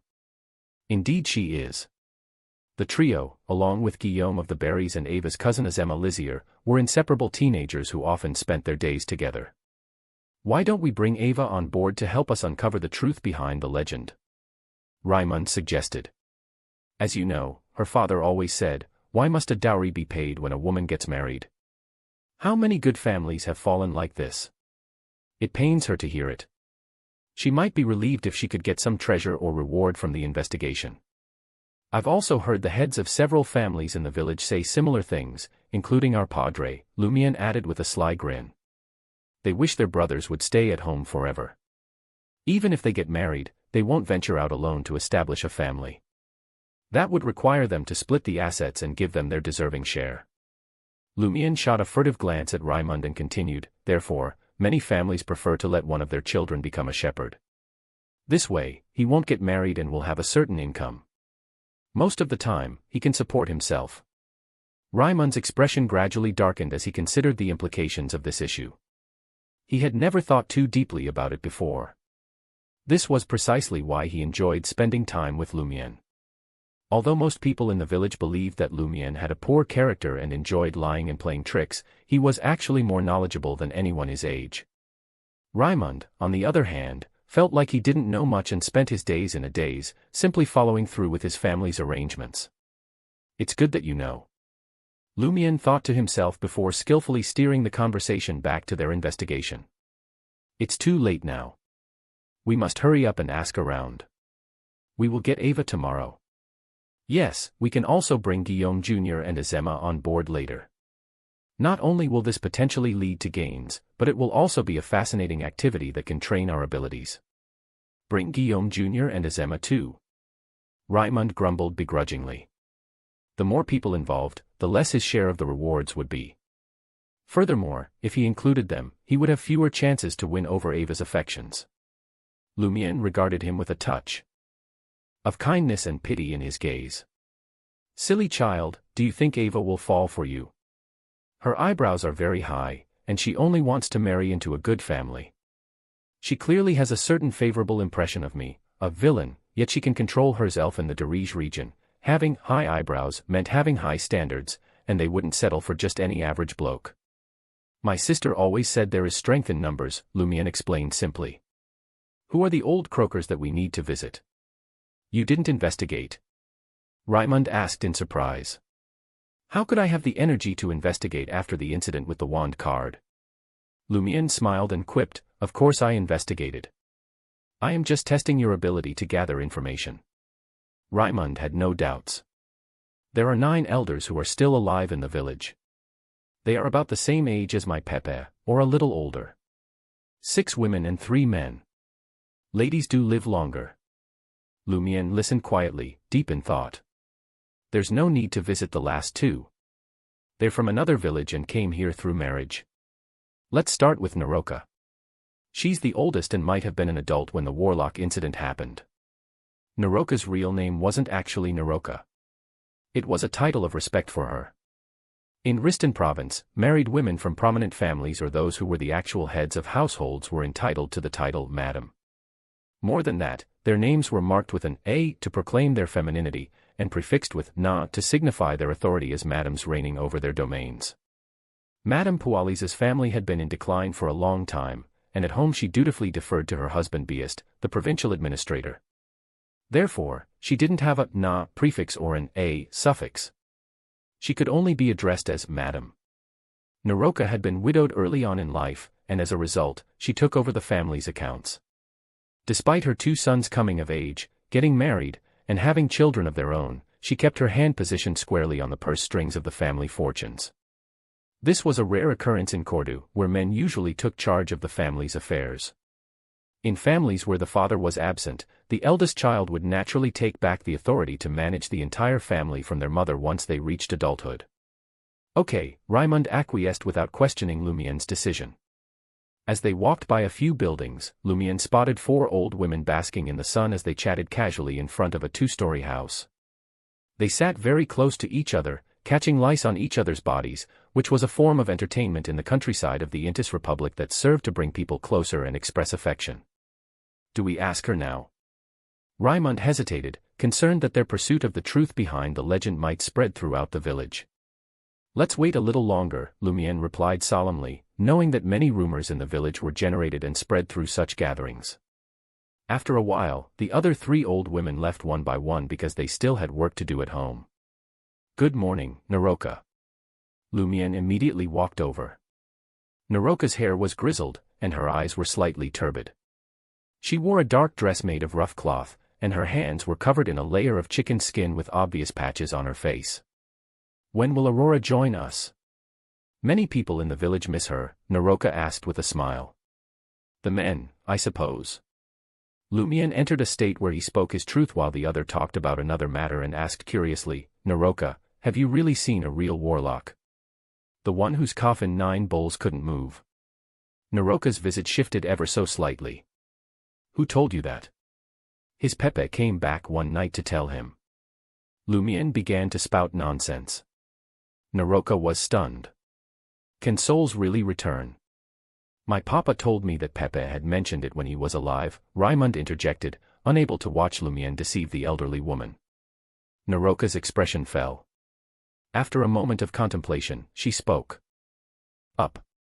Before he passed, none of us knew he was a warlock. He acted perfectly normal. Just like how you don't know that Aurora is a warlock. Lumian thought to himself. Until he suddenly died and that all flew over, Naroka trailed off, lost in her memories. The rest of her tale mirrored the legend. Lumian pressed further. Where did that warlock reside at that time? Naroka glanced at him. It's where you and Aurora are dwelling now. After that warlock was laid to rest, the Padre and a few others ransacked the place and burned it to the ground. For 2 or 3 decades, no one dared to approach that site. Eventually, the matter was forgotten. Later, Aurora came and purchased the land to rebuild the house. Our place. Lumian's heart skipped a beat. This answer was completely beyond his expectations. In a flash, he realized that there were a multitude of problems he had previously overlooked. With Aurora's knack for making money and her mysterious, unearthly abilities, why on earth would she settle down in the rural countryside of Cordu? Cities like the provincial capital, Bigor, the bustling textile center of Suit, or even the capital itself, Trier, would be far better options. Even if Aurora was seeking a place with fresh air and a pristine environment, these urban centers boasted plenty of areas that would suit her needs. Aurora once told him, the best way to hide is to hide in a big city. Lumien's mind raced as he struggled to calm himself. Today, he learned that the land Aurora had chosen for their home, the land where their house stood, had once belonged to a powerful warlock. Where is the warlock buried? Raimund interjected, unable to contain his curiosity. With no hope of finding riches in Lumien's home, he could only hope that the warlock's body held some sort of valuable secret. Naroka said with amusement, this was quite the affair. It undoubtedly sounded the alarm for the padre. In the old days, 9 bulls were gathered to pull the coffin to the cemetery beside the cathedral. The padre performed a ritual to purify it. Eventually, the body was cremated and the remains were buried in a grave. Raimund couldn't conceal his disappointment and muttered, I see. Why do you inquire? Naroka scrutinized Raimund's face before questioning. Lumien cackled and spun a tale that sounded more like a fabrication. We seek the warlock's treasure. Kid, don't waste your time daydreaming, Naroka warned. Understood, Lumien replied meekly. Lumien and Raimund bade Naroka farewell and hit the road toward the town square. There ain't no hope, Lumien. None at all, Raimund muttered, his spirits sinking as they circled a building. Indeed. All that could have been burned, has been burned. All that could have been taken, was taken decades ago, Lumien replied, nodding in agreement. Despite the bleakness of their situation, Lumien wasn't disappointed thanks to the opportunity in his dream. Raimund agreed. Aye, you're right. Of all the tales, only that blasted owl still remains. Lumien's eyes lit up as he turned his gaze to the forest beyond the village. Owl, he murmured. Raimund recoiled in horror and added hastily, but it must have died years ago. He wasn't one for consorting with the likes of owls and other evil creatures. Down south in Intis, owls, nightingales, and ravens were thought to be sinister beings that served demons, stealing away human souls and bringing only misfortune. Chapter 8, 8 Owl. 8 Owl. The idea hit Lumien like a bolt of lightning, but he didn't particularly fancy going through with it. Ignoring the fact that years had flown by since the warlock's demise and that the lifespan of owls was measly compared to humans, the sheer number of birds in the mountain was enough to make Lumien reconsider. There were too many of the damn things. That owl doesn't have any distinct markings. No, in the legends, there was no mention of anything specific about the owl. Naroka didn't disclose everything. We didn't inquire deeply enough. He snapped out of his thoughts and flashed a reassuring smile at Raimund. An owl tied to a warlock could live for 100 years. As Raimund trembled with fear, he reassured him in a calm voice, Don't fret, mon ami. This is my last resort. I do not wish to encounter a monster. Perhaps we should consult another old sage. Naroka may have overlooked a vital clue. The man's tone turned seductive as he continued, If I were a warlock, I would not keep all my treasures with me or in my home. I would stash some away in case the Inquisition attacked me. I would not have the luxury of time to collect my belongings. When I must flee, I would be left destitute. The Inquisition of the Church of the Eternal Blazing Sun was notorious for hunting down warlocks and witches. Their heroic deeds were celebrated throughout the countryside. Raimund's face lit up with excitement as he exclaimed, You are right. He said with a yearning expression, It's a shame. Too many years have elapsed. The Church's discovered riches must have been spent ages ago. Mon ami, that's a dangerous thought, Lumien teased. Undeterred, they continued their visits to Pierre Père, Neferia, and other elders of the Mori family.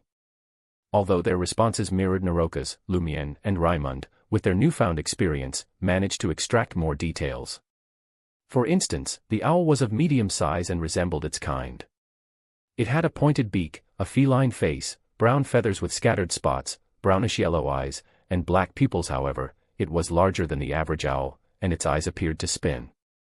It was not as rigid or dim-witted as its kind. All these peculiarities made the owl seem even more sinister in their descriptions.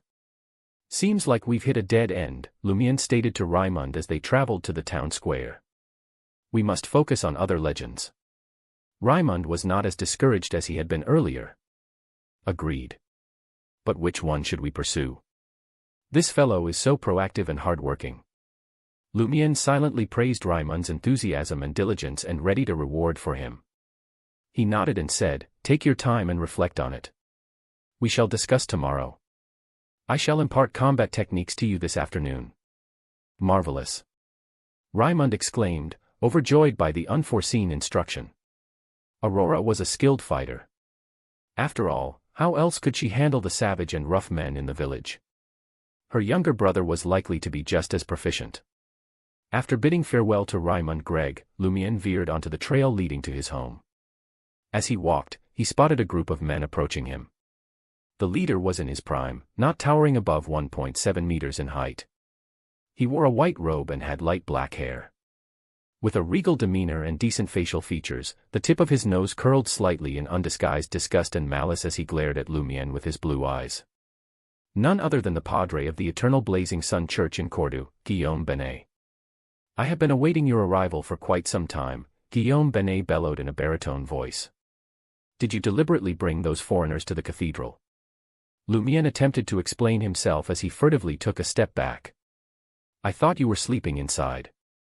He had noticed Pons Benet, the padre's younger sibling, standing beside Guillaume Benet. Pons was in his early 30s, muscular, domineering, and a bully. The other individuals with them were the padre's henchmen. Guillaume Benet signaled Pons with a glance as Lumian retreated. Pons Benet's grin turned sinister as he lunged forward, bellowing, "Rascal, EETEES times that you learn who EESZE father here."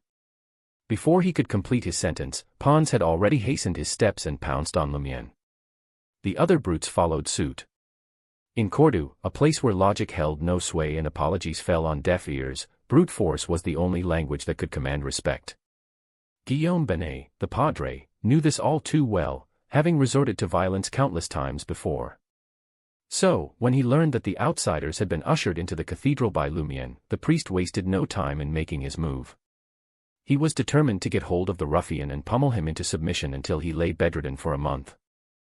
The padre was keen to show Lumian the error of his ways and wouldn't rest until someone paid the price for his insolence. Of course, he had to avoid Aurora. Regarding the law, he only needed to notify the administrator and the territory judge, Beast. The city sheriffs were unlikely to investigate such a minor issue in the countryside. As an outsider, Beast would not offend a local-born padre unless there was significant conflict of interest. Guillaume Benet felt fortunate that the foreigners had not divulged his affair with Madame Pualis, the administrator's wife, to anyone. He was still unaware of this. Despite their speed, Lumian was quicker. Just as Pons spoke, Lumian pivoted and dashed away. He was familiar with the padre's character and methods. Previously, a villager had accused Guillaume Benet of having multiple mistresses and embezzling offerings from the Eternal Blazing Sunday. He had also bullied others relentlessly in the village, hardly behaving like a man of the cloth. Subsequently, the villager had mysteriously died one afternoon. Thud thud thud. Lumian raced like the wind. "Wait for your papa, eh?" "A 10-ton pair." Pons shouted while chasing him. His pace was not sluggish either. The thugs pursued closely behind him. Instead of fleeing along the main road, Lumian darted into the nearest house. The family was preparing lunch in the kitchen when they suddenly saw a stranger burst in. With a swoosh, Lumian darted past them and leaped out of the kitchen window at the back. By the time Pons and his cronies entered, the homeowner had regained his senses. He stood up to confront them and inquired, "What is going on? What are all of you doing? Get out of ZE way, old men." Pons shoved the homeowner aside with force, but it slowed him down. When they reached the window and jumped out, Lumian had already vanished into another trail. After pursuing him for a while, they lost sight of Lumian entirely. Sacre Bleu, CES Chien's foes. Pons spat on the roadside. Outside the semi-subterranean two-story abode, Lumian gasped for breath before finally opening the door and entering the house as though nothing had happened. 1, 2, 3, 4, 2, 2, 3, 4, a series of rhythmic shouts reverberated in his ears. Lumian gazed at the empty space on the other side of the kitchen and observed Aurora's blonde hair tied in a ponytail. She wore a flaxen shirt, tight white pants, and dark sheepskin boots, leaping around and drenched in sweat. In Cordu, the kitchen occupied most of the space on the first floor, serving as the family's core. Cooking and dining occurred here, as did receiving guests. She's exercising again. Lumiere was accustomed to Aurora's eccentricities and was unfazed by her exercise regimen. Aurora often did strange things without giving any reason when probed. At the very least, exercising is beneficial, and it's quite a feast for the eyes. Lumiere observed silently. After a while, Aurora stopped and squatted to turn off the black tape recorder. She took the white towel from Lumiere and instructed him as she wiped the sweat from her forehead. Remember, we have combat practice this afternoon. I have to study and learn combat. Aren't you demanding too much of me? Lumiere grumbled nonchalantly. Aurora glanced at him, smiling, and retorted, "You must remember that our objective is the comprehensive development of the 5 educations, one of morality, intellect, physique, aesthetics, and labor." The more she spoke, the happier she became, as if recollecting something beautiful or amusing. "I have already failed moral education," Lumiere muttered under his breath. He queried, "What kind of combat?" One of the things he failed to comprehend was that Aurora, who seemed delicate and frail, was an expert in combat. She mastered numerous fighting techniques and could easily overpower him. Aurora pondered seriously, leaned forward slightly, and gazed into Lumiere's eyes. She then laughed heartily and declared, "Self-defense." "Ha!" Lumiere exclaimed in astonishment. "Isn't that supposed to be for girls?" Aurora stood tall and shook her head gravely, saying sincerely, "Boys must protect themselves when they are out." "Who says boys don't encounter perverts?" The smile on her lips was no longer hidden. Lumiere was unsure if his sister was joking or serious, so he remained silent as he retrieved the white towel and headed towards the stairs. Suddenly, he felt something tighten under his foot, as if he had tripped over an obstacle. He stumbled forward. In midair, Lumiere hastily contracted his abs, extended his arm, and leaned on the chair beside him. He somersaulted and barely landed on his feet. Aurora retracted her leg and chuckled. One of the fundamental combat principles is to be vigilant at all times. One cannot be complacent. Remember that, my novice brother. Her right hand had already clutched Lumiere's back, but when she saw that he had regained control of his body, she let go. "It's because I trust you too much," Lumiere grumbled. He contemplated the matter and realized that this trust was meaningless. He had lost count of how many times he had been at the mercy of Aurora. Aurora coughed and restrained her expression. "How did it go with that woman?" Lumiere provided a brief summary of their conversation before declaring, "I intend to wait for your friends to respond before delving into the dream." "Smart decision," Aurora affirmed. Lumiere changed the subject. "What's for lunch?" "We still have some leftover toast from this morning." "I'll roast 4 more lamb chops for you," Aurora replied after contemplating for a moment. "What about you?" Lumiere inquired. Aurora casually said, "I'll just have truffle bamboo chicken shreds topped with some cheese and onion soup. I tried it last time and found it to be quite..." Before she could finish speaking, she suddenly froze. The next moment, she raised her hands to cover her ears. The muscles on her face gradually contorted, making her appear somewhat ferocious. Lumiere observed silently, his eyes filled with anxiety and apprehension. After a while, Aurora exhaled deeply and returned to her usual self. Her forehead was drenched in sweat once more. "What happened?" Lumiere asked. Aurora smiled and responded, "The ringing in my ears is acting up again. You know that I have this old problem." Lumiere didn't probe further. Instead, he said, "All right, then I'll prepare lunch. Rest well." Every time this occurred, his yearning for extraordinary abilities grew stronger, as it became a pressing matter. Chapter 9, 9 Magazine. 9 Magazine. As the night settled in, Lumiere finished dealing with his neighbors who had come to borrow the oven. He made his way up to the second floor, entering the room that served as Aurora's study. In Cordu, many folks were destitute and couldn't afford their own ovens or large stoves. When they needed to toast bread or smoke meat, they had to borrow it from others and use it on the spot. Aurora had always been lenient and accommodating when it came to this. Anyone could borrow her oven, but they had to pay the fuel costs or bring their own coal and wood. Currently, she had donned her white silk nightdress and was curled up in a reclining chair, her focus solely on the book she held under the bright battery-powered lamp on the desk. Lumian didn't wish to disturb her, so he nonchalantly pulled out a thinner book from the bookshelf and took a seat in the corner. Hidden Veil. What kind of magazine is this? Lumian pondered, gazing at the cover that was adorned with cryptic symbols. He swiftly flipped through the pages, and the more he read, the more he was taken aback. This magazine delved into the very existence of the human soul. It discussed how all beings had a spirit, and through secret methods of communication between different spirits, one could obtain various kinds of aid. Even if one wasn't devout, even if they only attended the eternal Blazing Sun Cathedral to pray and partake in Mass occasionally, two words couldn't help but flash through Lumian's mind: sacrilege. Taboo. As a warlock who would undoubtedly be burned at the stake by the Inquisition if her true identity was exposed, it was customary for Aurora to have such books at her residence.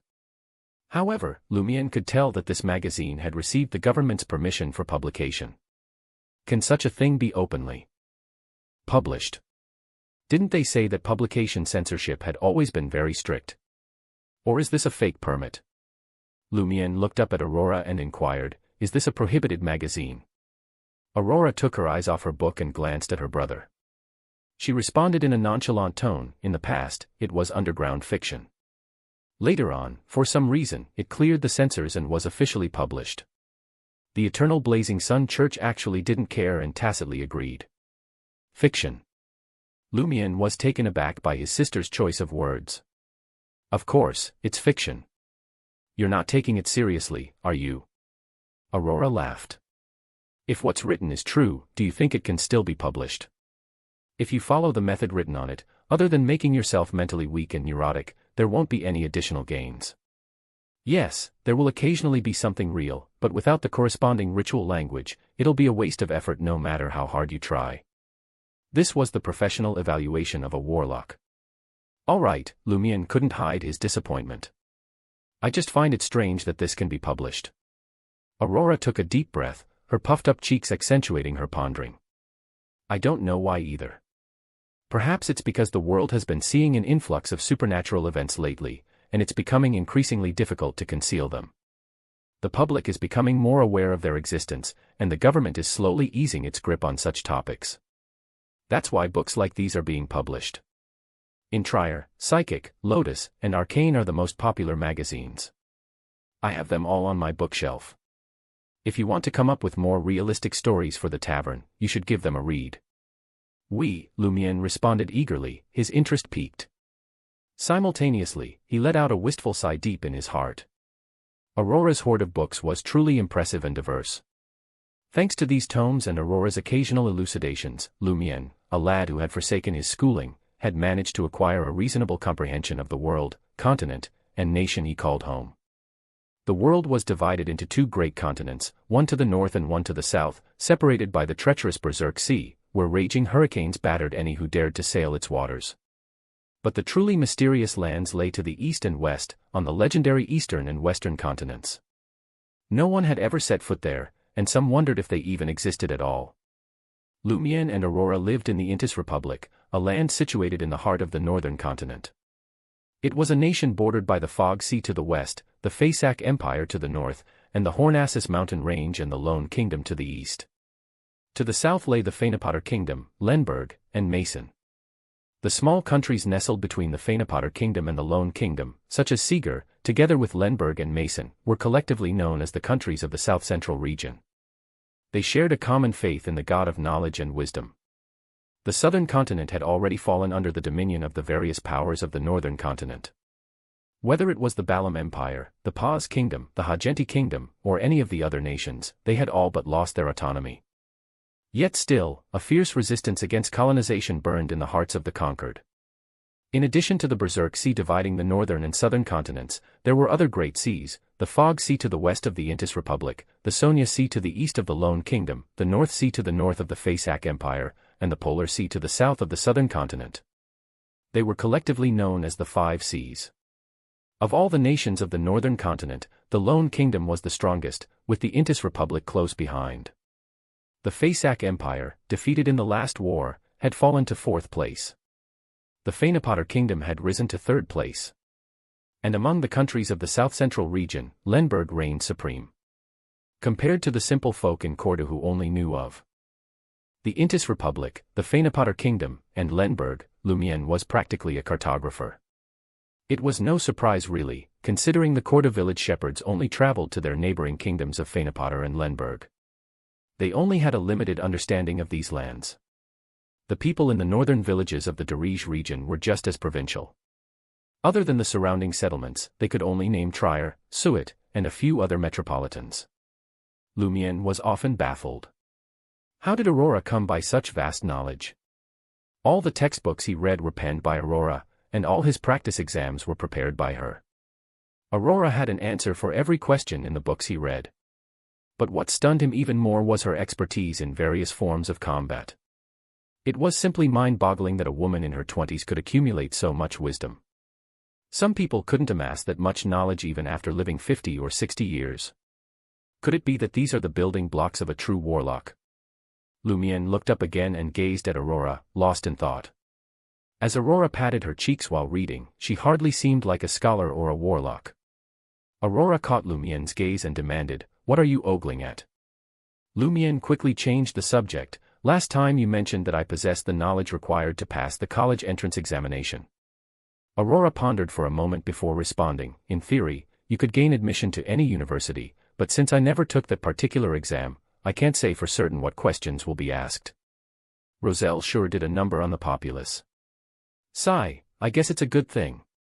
Undoubtedly, Emperor Roselle's reign spawned the college entrance examination, and it has remained a fixture of academic life to this day.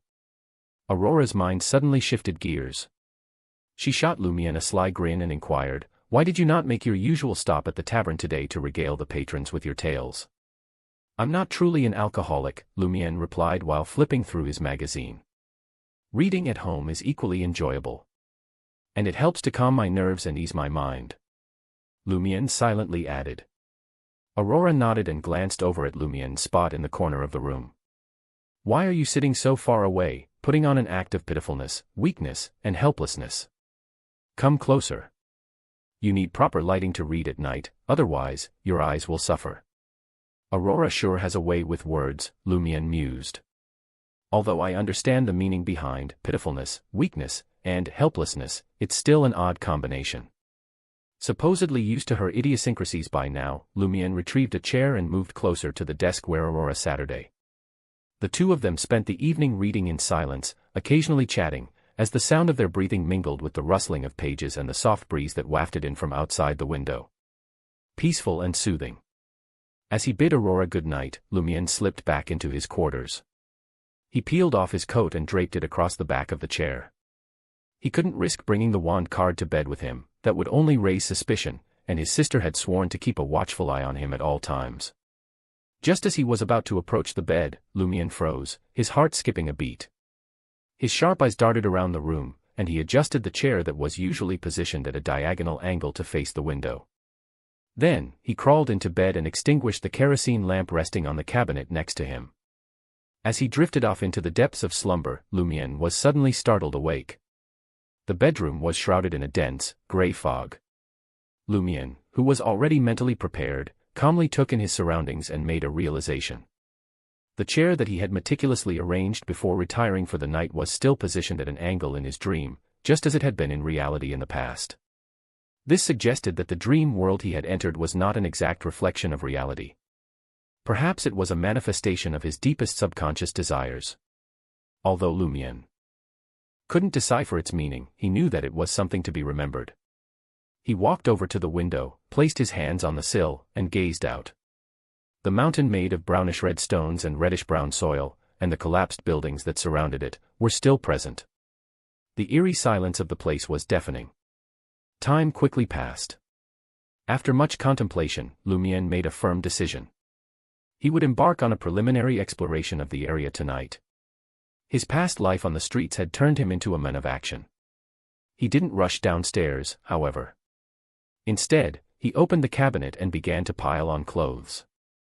He didn't need them to keep warm, but he wanted to increase his defensibility in this way. He grabbed a cotton shirt, cotton pants, and a leather jacket, stretching his body to feel the fit. Any more clothing would only hinder his agility, and that was crucial in a situation like this.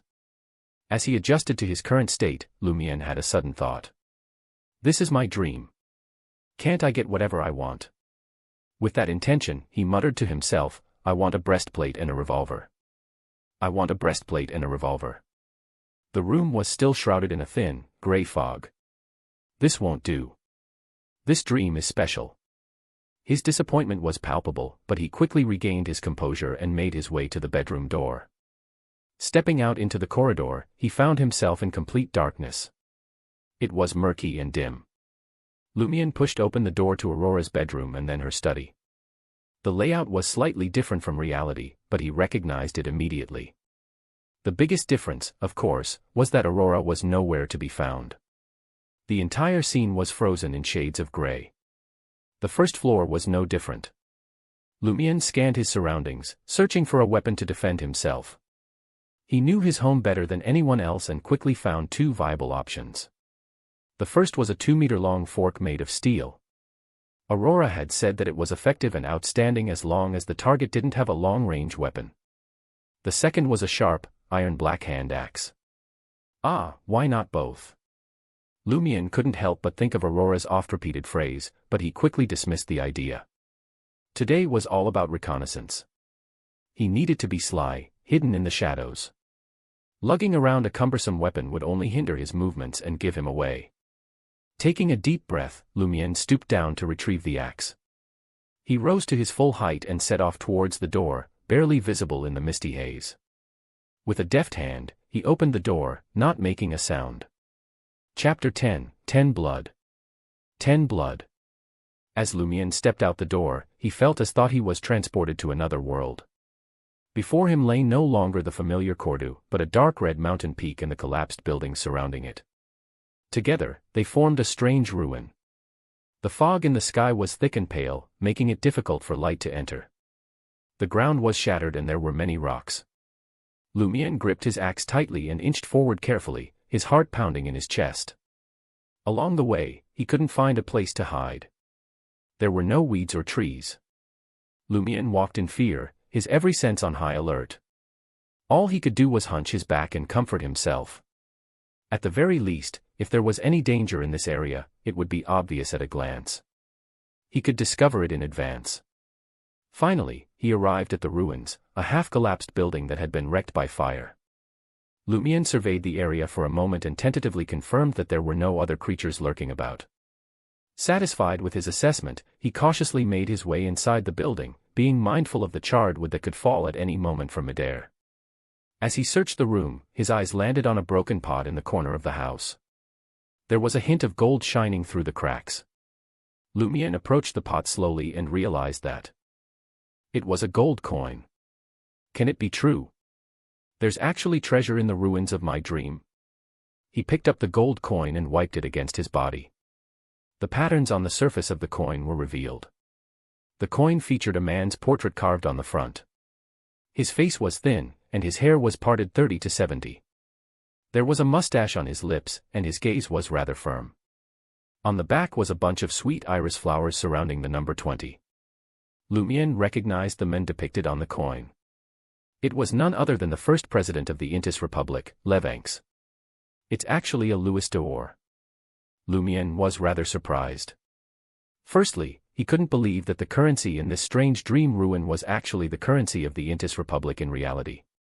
And secondly, he had casually picked up something as valuable as a Louis d'Or. He knew that in the present day, the legal currencies of the Intis Republic were vol d'Or and Capet. 1 vol d'Or was equivalent to 100 Capet. Capet existed in the form of copper coins and silver coins. The copper coins were divided into 3 categories, 1 Capet, 5 Capet, 10 Capet, while the silver coins had the denominations of 20 Capet and 50 Capet. Vol d'Or could be found in the form of silver coins, gold coins, or banknotes. In silver coins, there were denominations of 1, 5, and 10 vol d'Or, while gold coins came in 5, 10, 20, 40, and 50 denominations. The denominations of banknotes were even more varied, ranging from 5, 20, 50, 100, 200, 500, 1,000 vol d'Or. In reality, the people of Intis still clung to the old currency units. For example, the most widely used 5 copper coins were known as lick. Similarly, gold coins worth 20 vrol were commonly referred to as louis d'or. In the old currency era, louis d'or had been known as roselle. But after the Republic was established, the name was changed to louis d'or in order to erase Emperor Roselle's influence. As Lumion understood it, even in the rural area of Cordoue, a louis d'or could sustain a poor family with fields for an entire month. He knew that without Aurora's high income, he might never have even seen what a louis d'or looked like. In fact, in the entire village of Cordoue, only the siblings and the family of the administrator had ever seen or owned a louis d'or. To any villager, this louis d'or was an incredibly valuable gain. Unfortunately, this is just a dream. Lumion couldn't help but feel a pang of disappointment. This was something ordinary, making it unlikely he could bring it out of the dream. But even so, he handled the louis d'or with great care and respect. Having spent much of his life wandering, he knew the value of every kopek. And he knew that 1 louis d'or was equivalent to 2,000 kopek, which was equal to 1 gold pound in the Lone Kingdom, though slightly less. According to the papers he had read, 24 vrol d'or could only be exchanged for 1 gold pound. Lumion continued his search for any written information that could shed light on the ruins and their history. He wanted to see if this place corresponded to a certain location in reality, and whether a village in the Intis Republic had been transported into this dream world.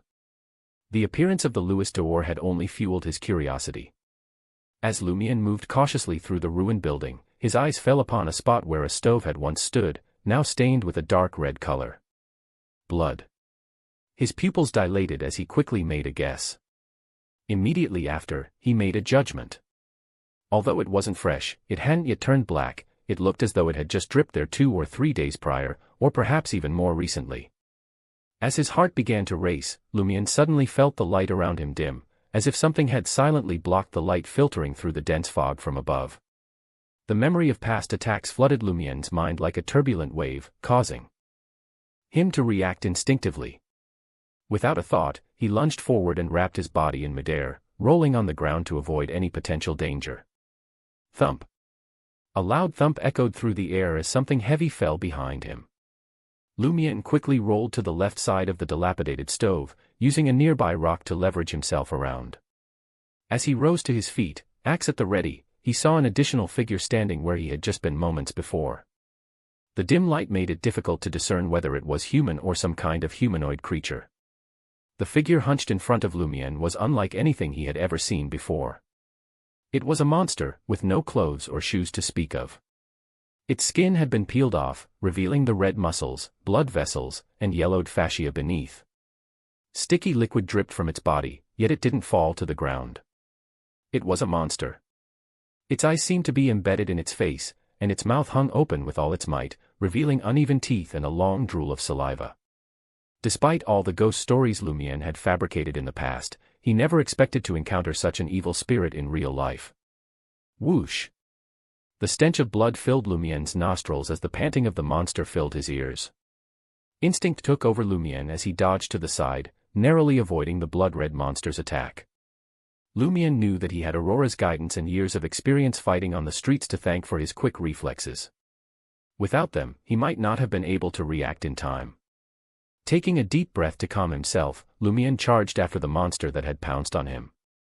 With his sharp axe in hand, he swung with all his might and struck the monster in the back. Bang! Lumion's axe felled the monster mid-turn, sending a spray of pus and blood in every direction. Without a moment's hesitation, Lumion knelt down on one knee and raised his axe again, ready to strike another blow. Bang! Bang! Bang! Again and again, Lumion swung his axe with precision and force, each strike slicing through the monster's flesh and leaving deep, wide cracks on the back of its head, neck, and back. Finally, the monster lay still, defeated by Lumion's fierce barrage of blows. Huff! Puff! You don't act as terrifyingly as you look.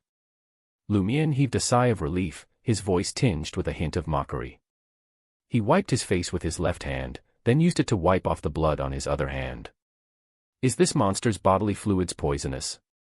For the time being, there's no pain of the fluids eating at me. Lumion began to worry about another problem. Just as Lumion mustered up his courage and was about to search the monster's body, he was caught off guard by a sudden movement. The skinless, blood-colored monster propped itself up with both hands and bounced up again, as if it were still alive. It isn't dead yet. Despite being slashed to such a state, it seemed that the monster was still alive. Lumien was shocked and afraid.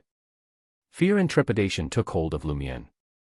If Lumien had been facing normal humans, beasts, or monsters, he would not have been so afraid, even if he couldn't defeat them. But this monster in front of him seemed unkillable, rendering Lumien's every move useless. Taking advantage of the monster's brief disorientation, Lumien made a quick decision. He propped himself up with his feet, exerted strength on his knees, and ran wildly. Thud. Thud. Thud. He ran with all his might, but he could feel the monster's breath on the back of his neck, and the sound of its heavy breathing echoed in his ears. The monster followed closely behind him. Despite his fear, Lumien gritted his teeth and allowed his fear to push himself to run even faster, surpassing his previous limits. To his delight, he soon realized that the distance between him and the monster was no longer shortening. Thud. Thud. Thud. Lumien finally reached his semi-subterranean two-story building as he pulled open the unlocked door and jumped inside. With a loud clang, he slammed the door shut and quickly made his way to the stove, where he picked up a steel fork that was leaning against the wall. Then he focused on the door. But then, he heard the sound of the monster's running footsteps fading away. He waited, but the monster didn't try to slam through the door. It knows that I'm lying in ambush here. Lumien couldn't believe that the monster had higher intelligence. He slowly moved towards the window near the door and peeked out. Suddenly, a face appeared on the glass, a bloody, skinless mess with uneven teeth.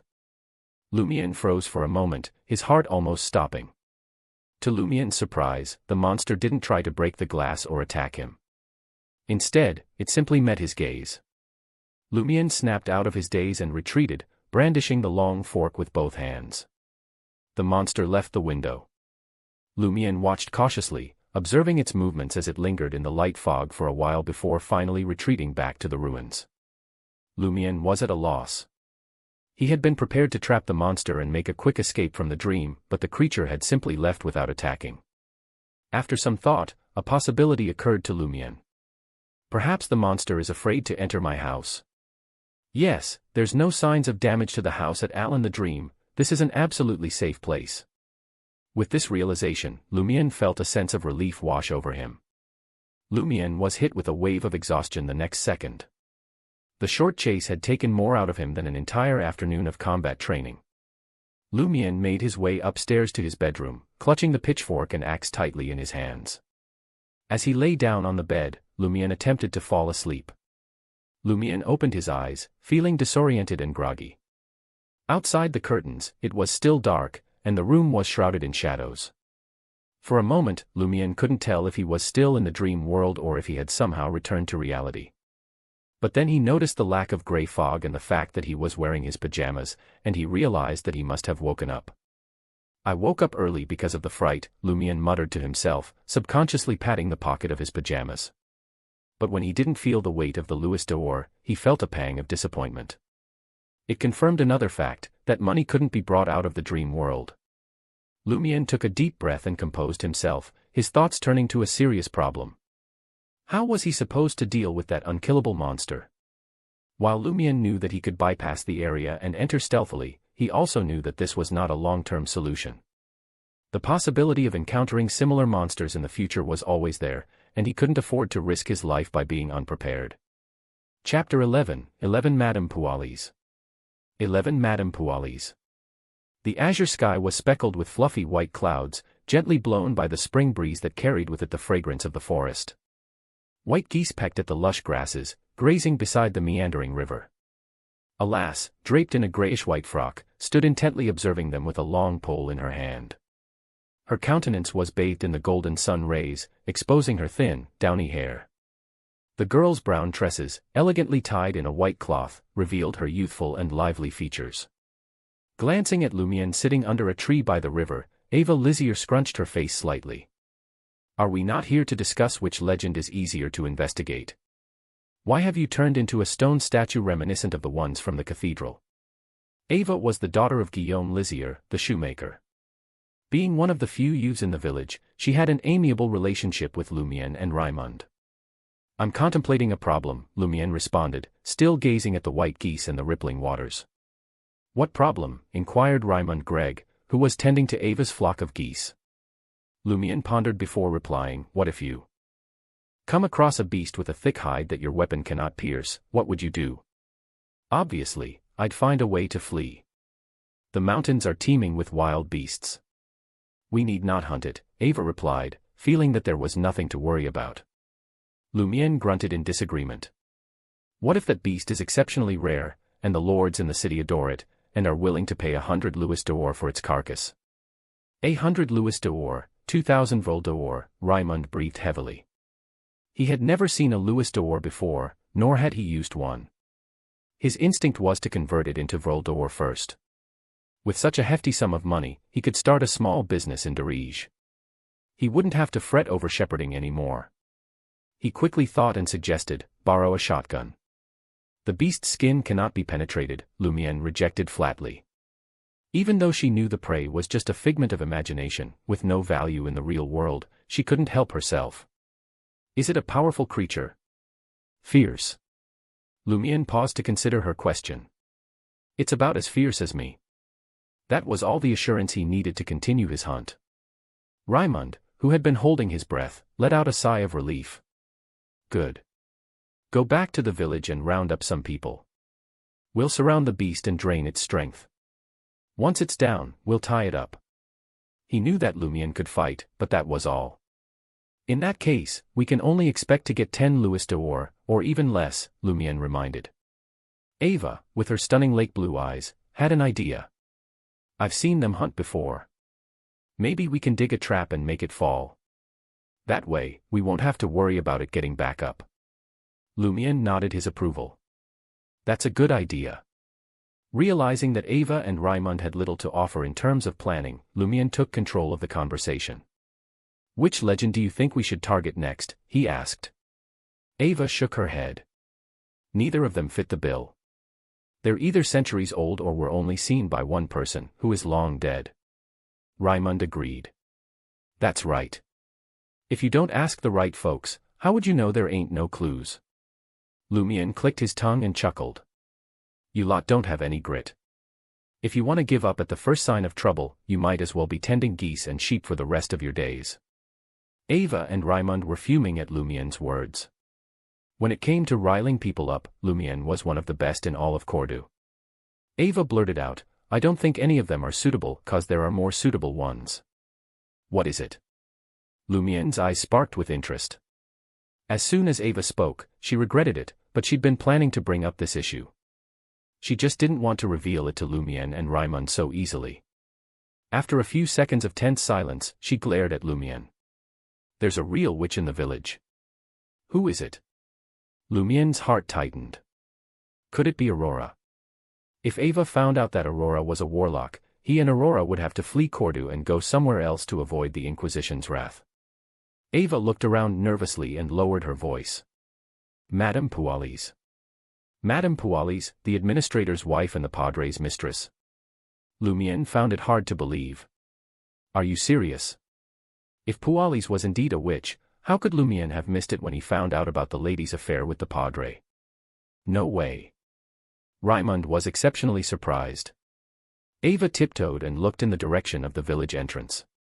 I'm not certain, but Charlie, the administrator's valet, let it slip once. He told me that Madame Pualis is a soul messenger who can talk to the dead and help them return home. He also said that she can create secret medicines and charms.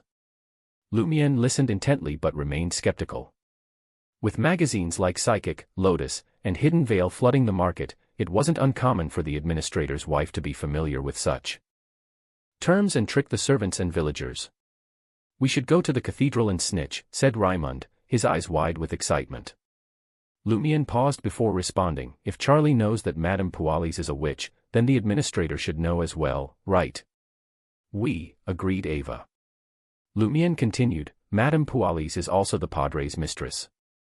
If we go to the cathedral and snitch on her, we will probably be sent straight to the administrator. What? Madame Pualis is the padre's mistress. Ava and Raimund were shocked. I saw it with my own eyes. Lumion chuckled. Pretend you don't know. Don't tell anyone. Otherwise, you might disappear one day. Ava and Raimund agreed in unison, their expressions unusually solemn, their fear of the Padre and the witch intertwined. If we can confirm that Madame Pualis is a witch, we'll go to Dirige and tell the bishop at Mass, Lumion assured them. Raimund nodded fervently. They had to be sure before they snitched. Otherwise, they would be in trouble if Madame Pualis was innocent. After discussing these matters, Lumion, who didn't want to waste any time, stood up and said to Ava and Raimund, I'm off, back to my studies. Otherwise, Aurora would be chasing me with a wooden stick. You two take care of the geese. Okay. Raimund was thrilled at the prospect of being left alone with Ava. Ava looked displeased. As Lumion approached Cordu, he began to hide his tracks, constantly paying attention to whether there was anyone nearby. He had to be careful, especially now that the Padre and his crew were on his tail. According to his observations, the Padre, Guillaume Benet, was not one to forgive easily. He made his way towards Ol Tavern, trying to stay as inconspicuous as possible. Suddenly, he heard the sound of bells ringing in the distance. Lumion turned to see Ryan, Leah, and Valentine approaching Naroka and the others. The bells on Leah's veil and boots rang clearly and melodiously. They'd been wandering around the village for the past 2 days, chatting with people and asking questions. I don't know what they are up to. Lumion was puzzled and a little wary. As he thought about the deserted town square and the shepherd, Pierre Barry, who had returned to the village unexpectedly, Lumion knew that something was about to go down. Is something about to happen in the village? He needed to speak to Aurora, his smart and knowledgeable sister, and get her opinion. Lumion managed to sneak into Ol Tavern and spotted the woman who had given him the tarot card sitting in her usual spot, eating. Lumion leaned over and took a glance. Omelette au lard. Don't you find it a little too cloying? In Dirige, this dish was the go-to for ordinary folks to impress their fancy guests. Lumion, however, had his doubts about it being too greasy and heavy for city women. The lady savored a slow bite of the golden omelette and shut her eyes to savor it. It's a real gem. It's got this local flavor that's just exquisite. You're having lunch so early? Lumion asked, seated across from her. The lady's light blue eyes betrayed a hint of exhaustion as she smiled and replied, It's breakfast. What time is it? Lumion didn't dare let slip his thoughts. He scanned the nearly empty Ol Tavern and hushed his voice. I saw a ruin in my dream and came across a monster. Oh. The lady didn't bat an eye. Her expression even held a hint of teasing mischief that Lumion couldn't quite decipher. Lumion composed himself and recounted his tale. How do I vanquish this monster? The lady beamed and countered, Is it dead or alive? It's still kicking. I can't seem to kill it, Lumion trailed off then answered on reflex. He pondered in earnest for a beat before replying slowly, I can feel it breathing.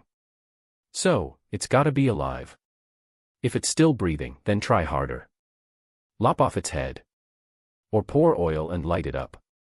Bury it alive, even. Who knows? It might just kick the bucket, the lady suggested nonchalantly while relishing her meal. When you've exhausted all options. And still come up short, then come to me. But I'm not your nanny who'll coddle you through every little problem. If you want to learn, you've got to figure it out on your own. She's quite the charmer. Lumion wasn't crestfallen or dispirited. It seemed the lady was hinting that she'd lend a hand if things got truly dire. And a monster like this wasn't even worth mentioning. But what's trivial can be a real headache. Lumion felt a migraine coming on. He resolved to heed the lady's advice.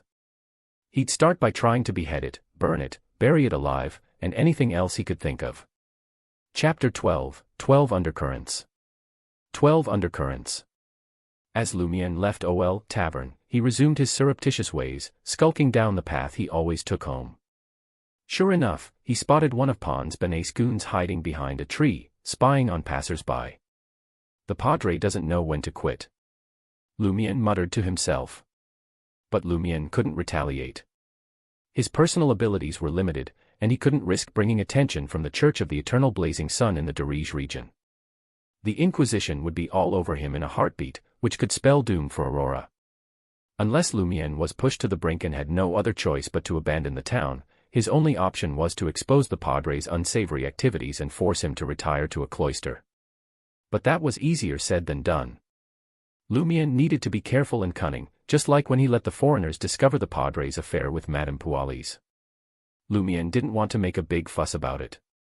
He knew that Beast, the administrator and territorial judge, was a stickler for his reputation. If Lumien brought Madame Pualis's predicament to light, he wouldn't get any favors in return. No, it would be more likely that Beast would turn on him, filled with bile and vitriol. That would leave Lumien with little choice but to flee Cordu, with both the Padre and administrator hot on his heels. He proceeded with caution, taking a detour through a narrow alley that weaved between several houses. Along the way, Lumien relied on his wits and the surroundings to conceal himself.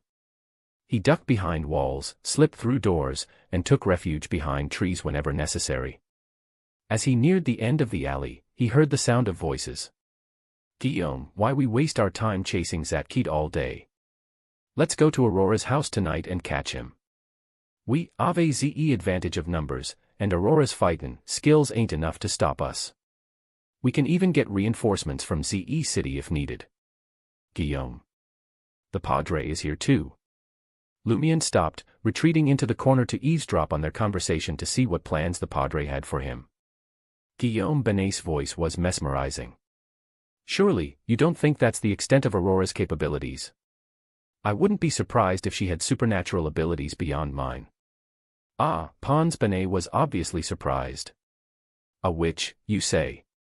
Guillaume, maybe it's time for you to venture to Dirige and seek out ZE Inquisition. If you can catch a true witch, ZE Church will undoubtedly grant you a great reward. And with that, you may finally attain ZE extraordinary strength you've been yearning for all these years." "Imbecile," Guillaume Benet scolded his brother. "Don't you know what's happening in this village? The Inquisition has noses like hounds. They won't overlook any anomalies. When the time comes, we'll be in hot water. Even if Aurora desires to deal with us, I have other solutions," he said. "We mustn't arouse the Inquisition's attention." "So, what is happening in the village now?" Lumien took this seriously and was curious. Combining his observations of abnormalities, he sensed that something terrible was brewing and developing in the village, like a turbulent undercurrent under the calm sea. To Lumien's dismay, Pons Benet didn't elaborate on the topic. Instead, he focused on something else. "Do you have any way to deal with a witch?" "You don't need to know," the Padre, Guillaume Benet, responded in a hushed tone. "Next, we can put aside dealing with Lumien. But we still have to maintain appearances. We can't let anyone suspect my desire for revenge. That will provide the connections the foreigners need and have a negative impact. What you need to do now is to remind each relevant person and scare those yokels who might notice. Don't let them spill the beans in front of those foreigners." "Guillaume, you mean that those foreigners are here to investigate that matter?" Pons Benet appeared fearful and concerned. "Look at you. All brawn, no brains. You're nothing like your brother, a natural-born leader." Lumien mocked Pons Benet inwardly. Despite his disdain for the Padre, whom he saw as a crude and greedy stallion rather than a man of the cloth, Lumien couldn't deny that he had a certain rugged charm. His direct, domineering style and clear mind won over the masses in the countryside, making it easy for them to idolize and rely on him. Guillaume Benet sneered. "No need to worry. So long as those foreigners don't find any real evidence, I'll still be the Padre of Cordu. Pons, you need to understand that ruling through fear and intimidation won't lead to peace or prosperity. The church doesn't want a ruined town that can't pay taxes. We need friends and followers to maintain control. By offering them protection, we can gain their support. The church trusts us locals with our relatives, friends, and followers to handle matters here and doesn't bring in outsiders who could make a mess. As long as there's no solid evidence, the higher-ups will continue to believe in me. All right, I'm off to the cathedral." "That does sound logical and persuasive, but your wisdom and insight are limited to Dirige.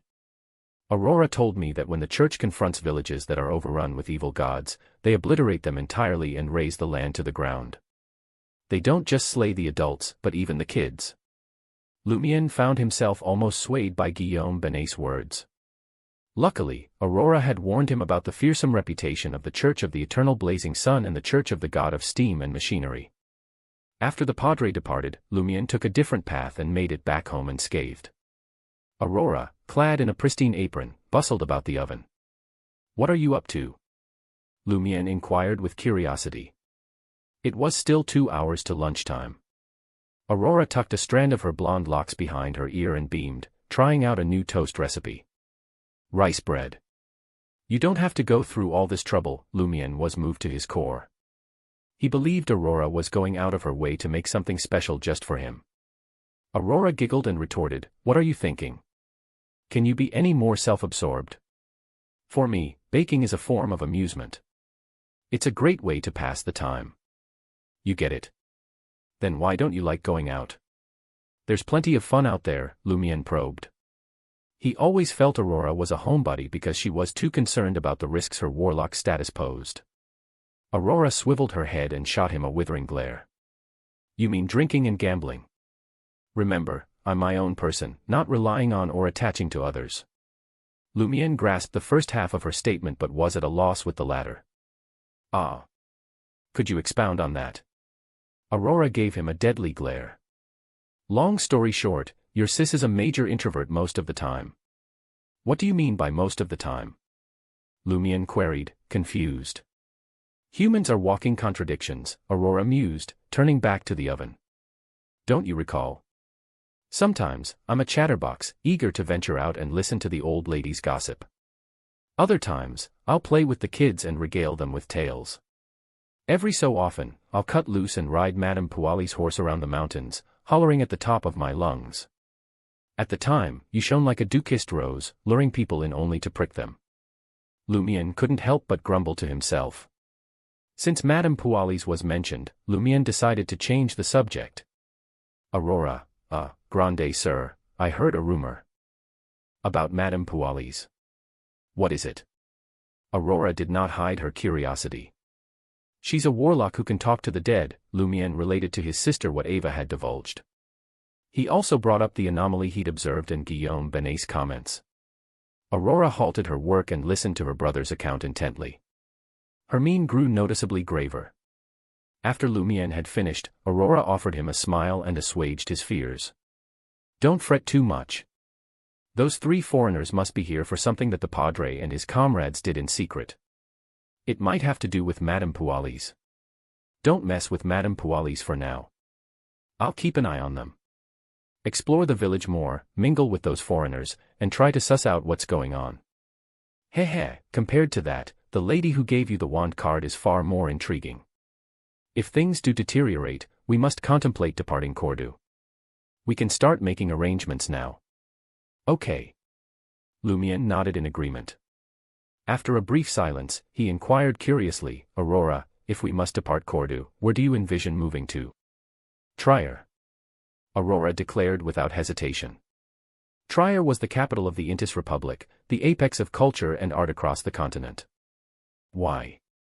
Despite considering Trier himself, Lumion posed the question casually. Every Intician coveted a chance to visit Trier. In the eyes of the Triers, there were only 2 types of individuals in Intis, Triers and outsiders. Aurora responded nonchalantly, "A prophet once said, as long as Trier endures, mirth and glee will never falter one."